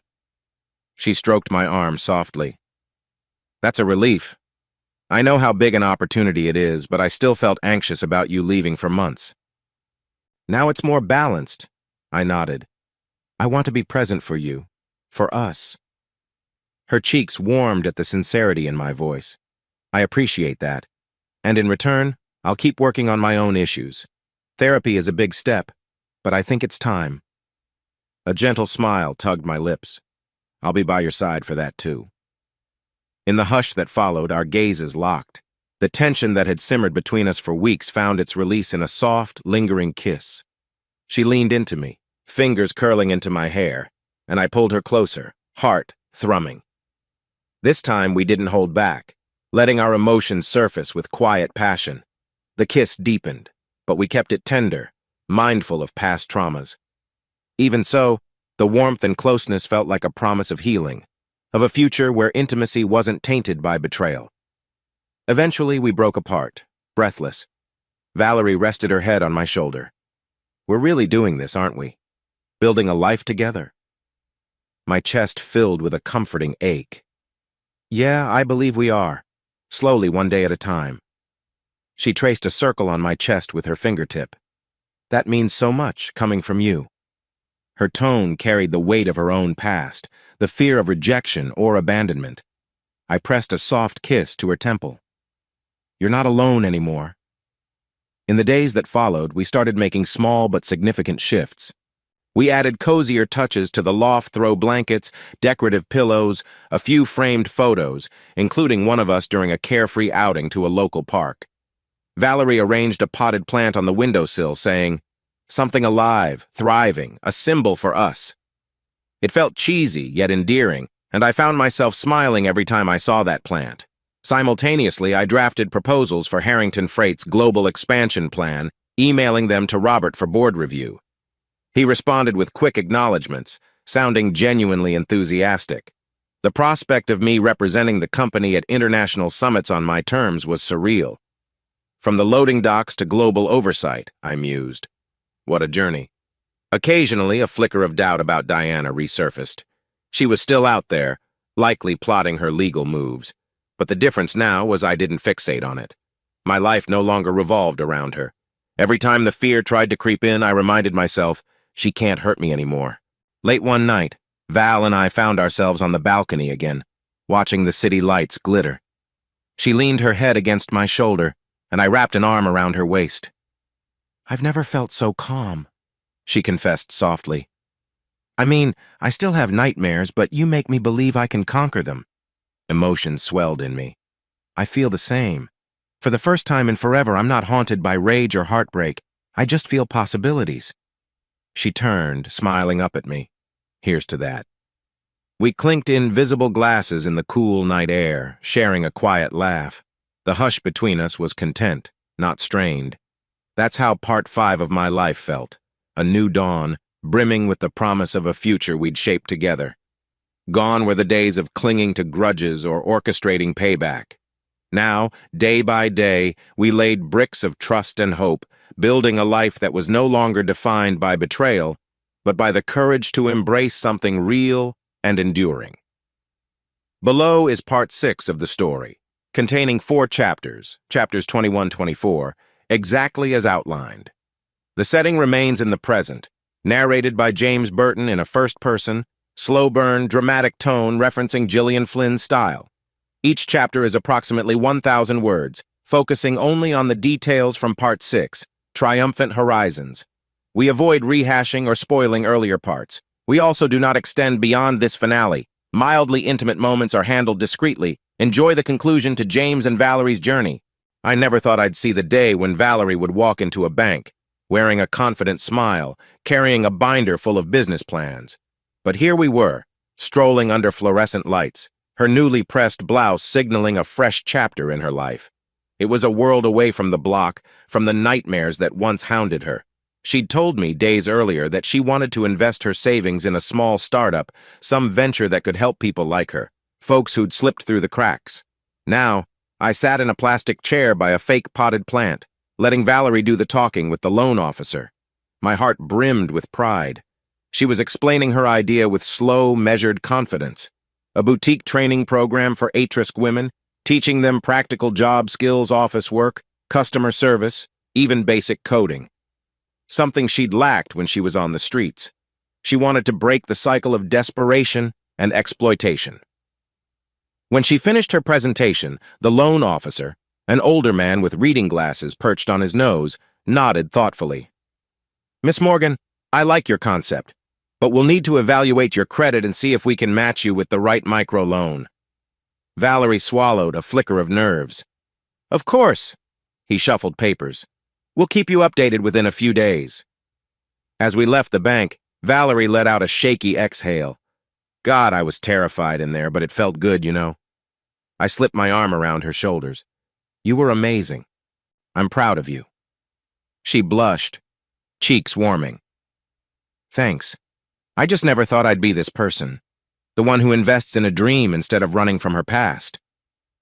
I pressed a gentle kiss to her temple. You deserve it. That afternoon, we headed to a modest commercial space she'd found an old storefront with dusty floors and a big display window facing the street. It needed a thorough cleaning, but it had potential. She'd imagined desks, computers, maybe a small break area. I could see the spark in her eyes, the one that said this could change lives. We spent a few hours measuring walls and jotting notes on possible renovations. As she tapped a tape measure against a chipped wall, I caught her reflective smile. It's not fancy, she murmured, but it's ours, or it will be, if all goes well. I leaned against the wall, crossing my arms. Val, you're stepping out of your painful past and turning it into something that helps others. That's pretty damn special. She gave a small grin. Then her expression clouded. What if the old rumors crop up? If people learn I was, once a prostitute? Her voice trembled, old shame seeping in. My chest tightened. I understood her fear. Then we face it head-on. We show them the real you. And if they judge, that's on them, not you. I reached out, squeezing her hand gently. I'll stand by you. Always. She blinked back tears. Thank you.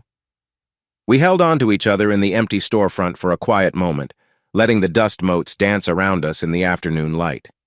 Back at the loft, she spent the evening creating a budget plan on her laptop, while I prepared a simple dinner. Between the sizzling pan and the gentle hum of music, we existed in a comfortable domesticity.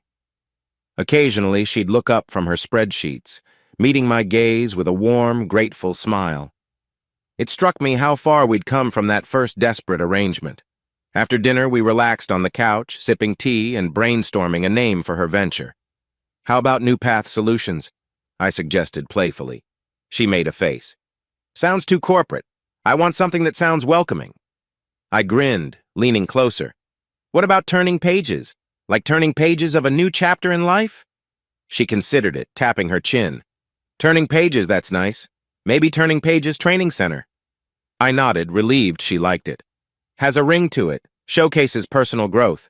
She tilted her head, smiling. We'll see if the loan officer likes it too. Then she set aside her laptop, eyes meeting mine softly.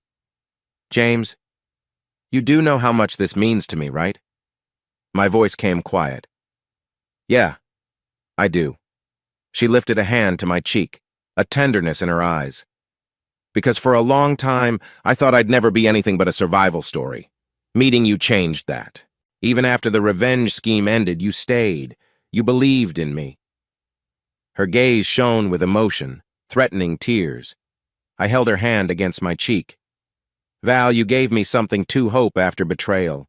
A reason to believe in new beginnings. We built each other up. She gave a watery laugh. We're a pair, huh? Yeah, I breathed, leaning in to kiss her softly. Our lips met in a gentle, lingering warmth, the closeness reaffirming that neither of us was alone in our transformations.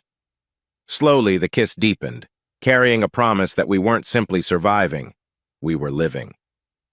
The next few days, as Valerie waited for the loan officer's response, she pressed forward undeterred. She began attending local entrepreneur meetups, taking small business workshops, and even connecting with a supportive local nonprofit that offered advice on starting training programs. Each step, she grew more determined, more alive. I watched from the sidelines, heart swelling with pride, occasionally chiming in with my own knowledge of logistics or administrative tips gleaned from Harrington Freight. She teased me about my corporate brain, but used every bit of advice I gave. One evening, she pulled out a dusty ledger from her backpack, showing me how she'd been saving bits of money over the months. It's not much, but it's enough to get started, she said, eyes gleaming. Couple it with the loan, and maybe we can get this place fixed up. I traced my finger over the faded numbers. Val, you've been so disciplined. This is awesome. She shrugged, a shy grin forming. Just had a reason to want more than the streets offered. Under the soft glow of the loft's lamp, I realized that while her project was about helping others, it was also about rewriting her own story, one in which she wasn't defined by men's exploitation or her own regrets. She was forging an identity of strength and compassion. My chest tightened with admiration. She's unstoppable. Late that night, after she'd fallen asleep, I stood by the window, gazing at the city lights. My mind drifted back to the many nights I'd spent in rage or heartbreak, determined to bring Diana down. That vengeance had overshadowed everything. Now, the only overshadowing presence was the warm sense of possibility. I closed my eyes, whispering a silent thanks for the woman sleeping in the next room, my partner in forging a new life. The next morning, the loan officer called. Valerie answered on speaker, breath hitching. Approved. Her whoop of joy echoed through the loft. She flung her arms around me, tears of relief on her cheeks. I spun her around, laughing. We were one step closer to seeing Turning Page's training center become real. As we celebrated with cheap champagne later, a new confidence coursed through Valerie's smile. "We'll do some good in this city," she said softly, clinking her plastic cup against mine. "Hell yeah, we will," I smiled back, "and I'll be cheering you on every step of the way." In that moment, it felt like we'd reached the apex of triumph, her painful past overshadowed by her bright future, my broken heart tempered into something more resilient. Even if society tried to judge her or cast doubts on me, we had each other's unwavering support. A true partnership. We ended the evening cuddled on the sofa, listening to a quiet jazz playlist. She drifted off with her head on my lap, the soft sound of her breathing calming my own restless soul. As I gently stroked her hair, I let the warm hush of the night cradle my thoughts. This is the horizon I never dared hope for, a new beginning for both of us, built on trust, empathy, and the courage to face whatever might come next. A month after Valerie's training center plans took off, life had settled into a calm routine. By day, I worked from Harrington Freight's local office, prepping the expansion with Robert's partial blessing. By evening, Valerie and I tackled renovation tasks at the storefront she'd rented, scrubbing floors, painting walls, installing a few donated computers. Our days were busy but fulfilling, each of us nurturing a dream that no longer revolved around vengeance or survival alone. But sometimes, unfinished business rears its head when we least expect it. One crisp afternoon, as I sat in the loft sifting through expansion reports, I heard a knock at the door. Valerie was out running errands, so I opened it alone. To my shock, Diana stood in the hallway, hair a shade darker, face thinner, eyes carrying a strange mix of apology and lingering pride. She wore a simple coat, no flashy jewelry, as if trying to look more subdued. My heart jackhammered. I hadn't seen her since the final confrontation that led to her arrest. Yet here she was, unannounced, on my doorstep. "James," she said, voice subdued. "May I come in?" My pulse roared with uncertainty. Part of me wanted to slam the door. Another part, the remnant of old attachments, made me step aside. "Make it quick." She entered hesitantly, gazing around. "So this is your new place. It's nice." Her tone lacked its usual sarcasm. I crossed my arms. "What do you want, Diana?" She fiddled with her coat sleeves, clearly uncomfortable. "I'm not here to start trouble. I'm out on bail, awaiting a final court hearing. My father pulled strings for a reduced charge. I'm not proud of that, but it's what it is." I swallowed, memories of our twisted marriage swirling. "So you came to rub it in? That you've once again escaped a full sentence?" She winced. "No, actually, I came to ask for forgiveness. Or closure. I don't know." She exhaled shakily. "My life's crumbled. The social circles I clung to vanished once they smelled scandal. Tristan cut a deal, pinned me for everything. Dad's furious, but he's still my father. He's paying my legal fees on the condition I follow his guidelines. There's no one left, James. No one except you who ever saw me truly." A pang of old, conflicted emotion lanced through me. "Saw you truly," I repeated, voice bitter. "I saw the woman who cheated on me, blackmailed me, threatened Valerie, remember?" She looked down, tears glistening. "I know, and I'm not excusing any of it. I just can't stand living with this hatred. I wanted to say I'm sorry. I hurt you beyond measure, and if I could undo it, I cut her off, chest tight. You can't. We can't rewrite the past. My hands trembled at my sides. But maybe I can hear you out this once. She blinked, tears slipping free. Thank you, she whispered. We stood in silence for a tense minute, the loft's hum of the fridge the only sound. Finally, she murmured, I realize now, too late, that I destroyed something beautiful. My father won't look me in the eye. The world sees me as a villain, and maybe I deserve it. But James, you were the only person who loved me for more than my money or my name. My throat constricted, a swirl of pity mingling with anger. Loved, I corrected softly. Past tense, she nodded, swallowing. Yes, I see that. But if there's a shred of possibility you can, I don't know. Not hate me, maybe I could live with myself more easily. My mind reeled back to the day I found her and Tristan in our marital bed, the heartbreak that followed. My skin prickled with remembered betrayal, but I also recalled the cleansing sense of victory when I exposed her crimes. Hate is a heavy burden, I thought. Slowly I took a breath, letting the tension drain. I don't hate you anymore. I pity you, maybe, but I can't carry that hate. It cost me too much. Relief flashed in her eyes, though tears still shimmered. Thank you, she croaked. That alone, it helps. We stood there, the ghost of our shared history haunting the space. Then she cleared her throat.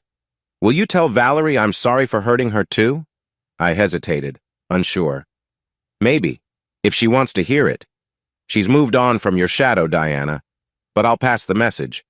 She gave a slow nod, then wiped her cheeks, trying to pull herself together. I guess that's all I wanted. Goodbye, James.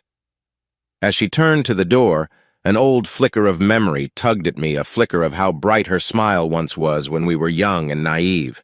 But that was another life. Goodbye, Diana, I said quietly, closing the door behind her. The latch clicked, and I felt an odd ache of finality. Not long after, Valerie returned, groceries in hand. She took one look at my face and set the bags down, concern etched in her eyes. What happened? I explained, voice subdued, how Diana had come by seeking closure. Valerie's brow furrowed, a twinge of unease. Are you okay? I nodded, letting out a long breath. Yeah, it was intense, but I told her I don't hate her. I can't. It's over. Valerie's tense posture relaxed. That's good. Maybe it means you can fully let go. I glanced at the closed door, recalling Diana's tear-streaked face. I think so. For the first time, I feel no desire for revenge, no leftover anger, just a slight sadness for what she chose to become. Stepping forward, I wrapped an arm around Valerie's waist. But I'm okay. She rested her head on my shoulder, relief emanating from her. I was worried you'd get pulled back in. That old feelings might resurface. My chest tightened with tenderness. No, Valerie. You and I have built something honest. Diana's a closed chapter. She can't change that. She exhaled, smiling. I'm glad. That night, we took a quiet walk around the neighborhood, hand in hand, letting the crisp air clear any lingering heaviness. I told her how Diana had apologized, albeit in her own way, and how it felt to hear her regret. Valerie listened with empathy but didn't judge me for feeling pity.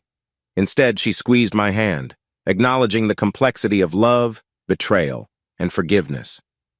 As we turned onto a familiar street corner, Valerie tugged me toward a bench. We sat, leaning against each other, the streetlights glowing softly. So that's the last loose end, she murmured. Tristan's behind bars. Diana's seeking whatever closure she can. We survived. A shiver coursed through me, a mixture of relief and a subtle longing for the future.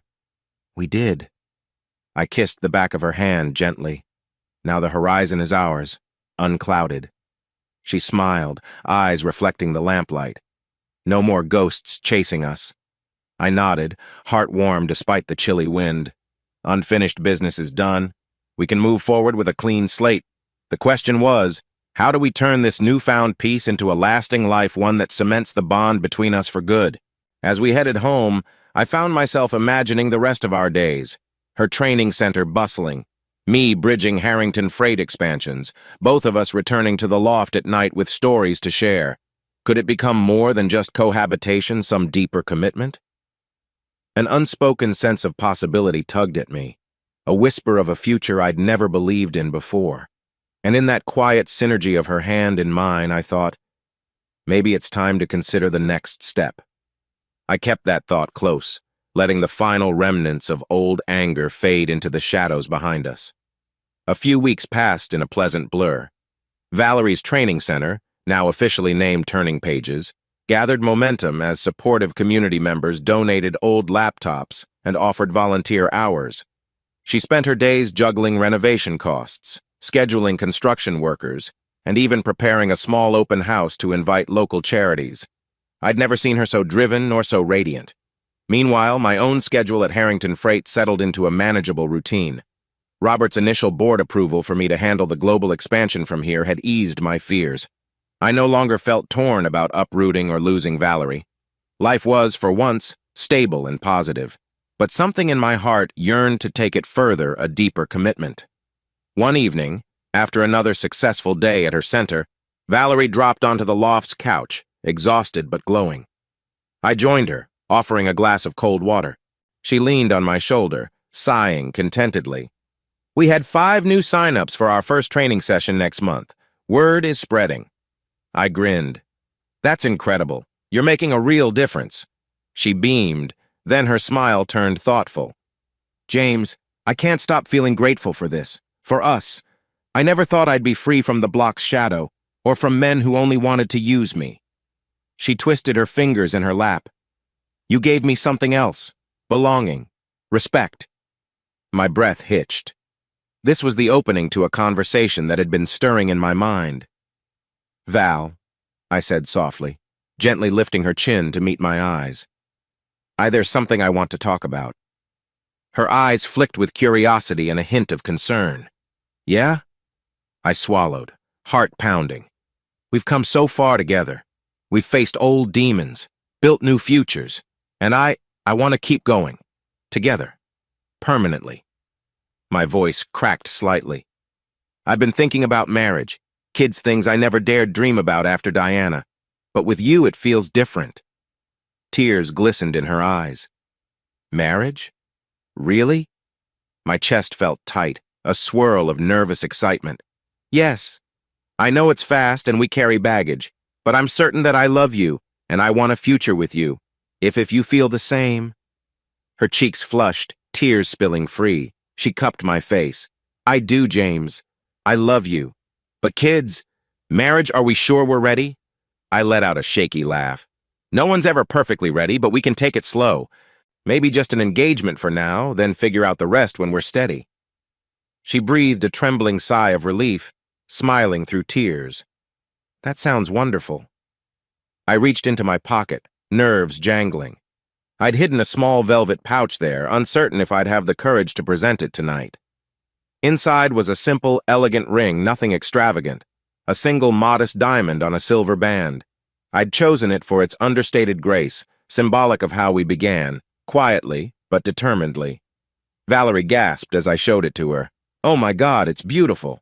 My hand shook slightly, but I pressed on, sliding off the couch to kneel in front of her. I caught her eyes, brimming with shock and emotion. Valerie Morgan, will you marry me? Will you share your life, our life, beyond these scars we both carry? She stared at the ring, tears streaming freely now, and her lips curved into the most radiant smile I'd ever seen. Yes, she whispered, voice cracking. Yes, absolutely. Relief and joy flooded me as I slipped the ring onto her trembling finger.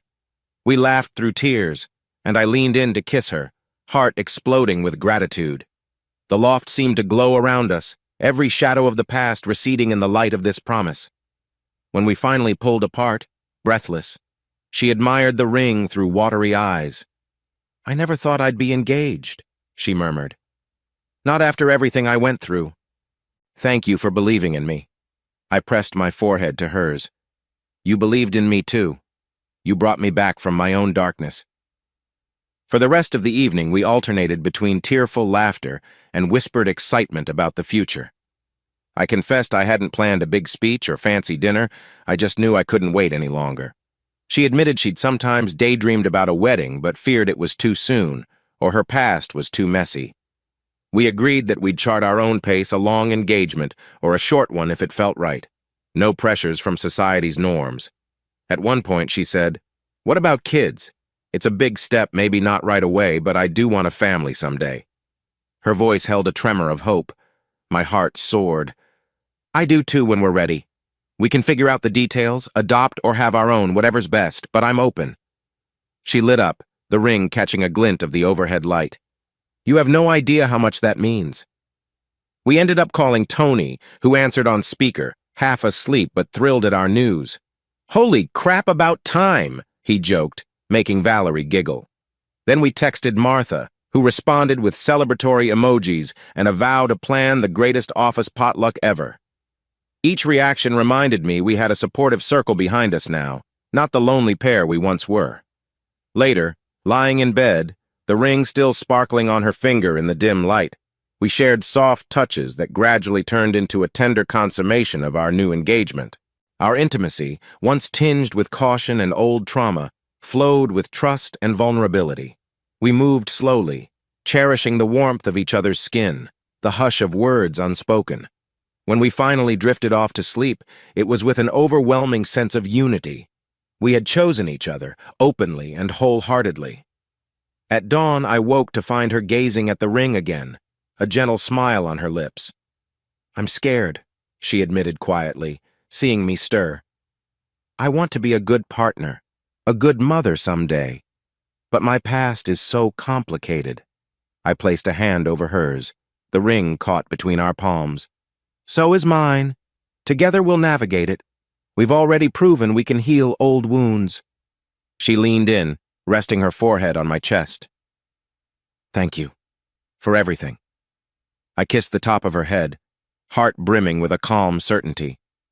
"We'll build a home that's ours, not haunted by Diana or the block. Our own story." She cuddled closer, a tear slipping down her cheek. "Yes, let's do that." The morning sun filtered through the window, illuminating her tear-stained smile with a golden hue. In that fleeting moment, I felt a completeness like every fragment of heartbreak and revenge had been repurposed into a mosaic of hope and love. We lay there, breathing in unison, letting the new day sink in, engaged. The word felt surreal, yet so right. My thoughts spun with 100 practicalities when to tell Robert how to juggle wedding planning with business expansions, where we might eventually live. But those concerns paled beside the profound sense of peace filling my chest. We had faced down betrayal, found each other in the aftermath, and now we stood on the cusp of a life truly shared. Months passed in a whirlwind of quiet planning. True to our nature, Valerie and I chose an intimate, no-frills ceremony over a grand spectacle. We wanted the day to be about us, not about impressing onlookers. That meant a small guest list: Tony, Martha, a few supportive friends from Harrington Freight, and some of Valerie's new allies from the training center project. Even Robert Harrington expressed a cautious desire to attend, saying he owed me at least that much for all we'd been through. On the morning of the wedding, I stood in a modest event hall we'd rented, a place with tall windows overlooking a small garden. My heart thudded in my chest, a mixture of nerves and exhilaration. Tony hovered near me, straightening my tie for the umpteenth time. "Relax, man," he teased. "You've lived through blackmail stings and corporate warfare. This should be easy." I chuckled, palms sweaty. Somehow this feels bigger, in a good way.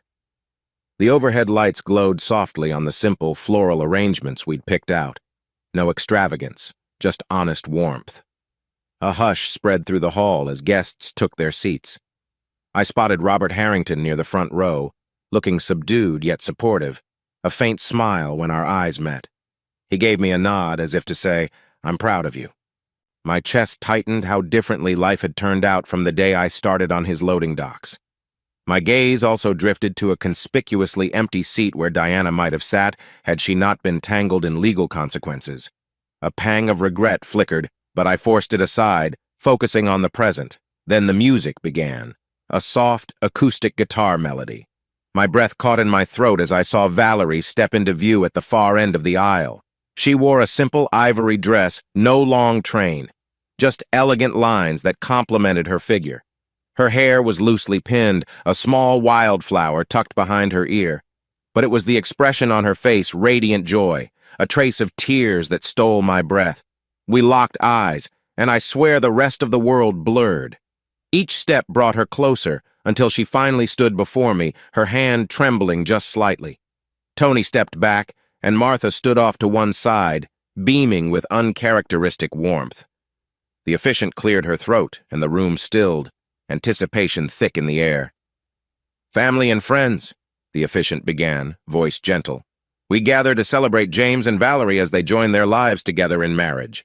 They've chosen an intimate ceremony to honor the journey that brought them here. From heartbreak and hardship, they found each other an unexpected blessing. Today they exchange vows to solidify what they've built." Valerie swallowed hard, tears brimming as she began her vow.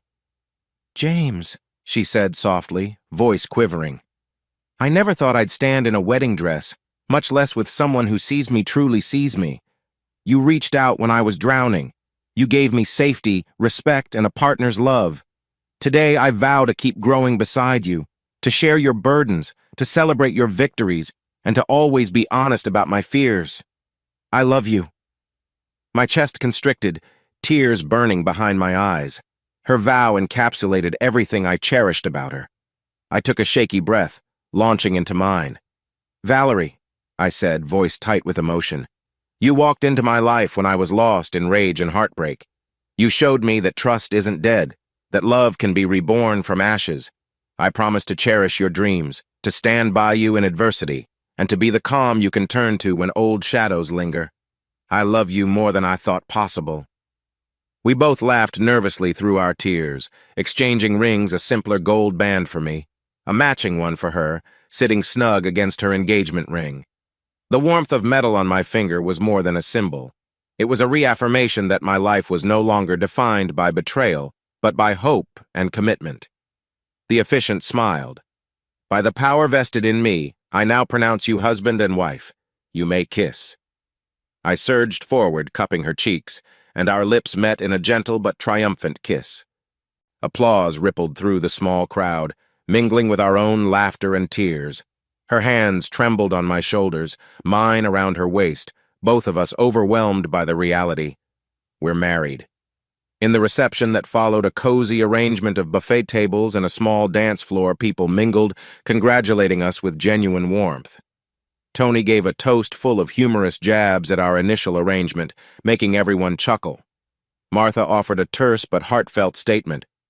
"You two overcame a lot. I'm proud to see you here, strong. Congratulations."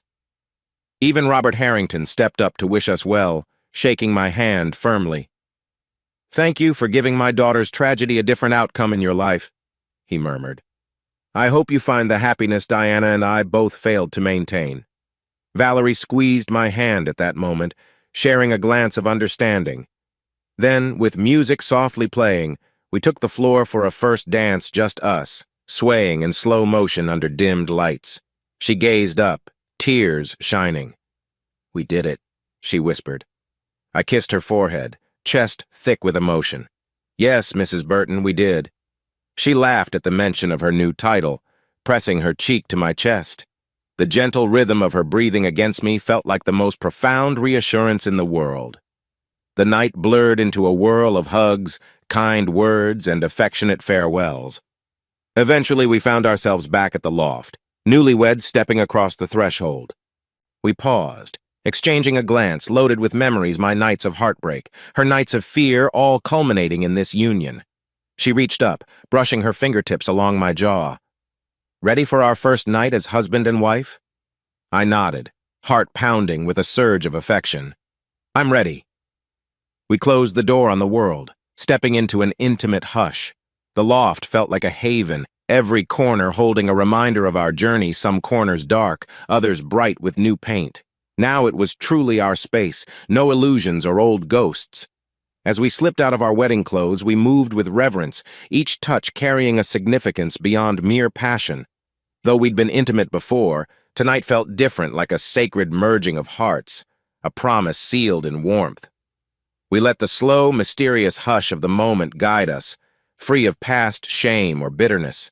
In the end, we lay entwined under soft lamplight, breathing as one, letting exhaustion and joy lull us.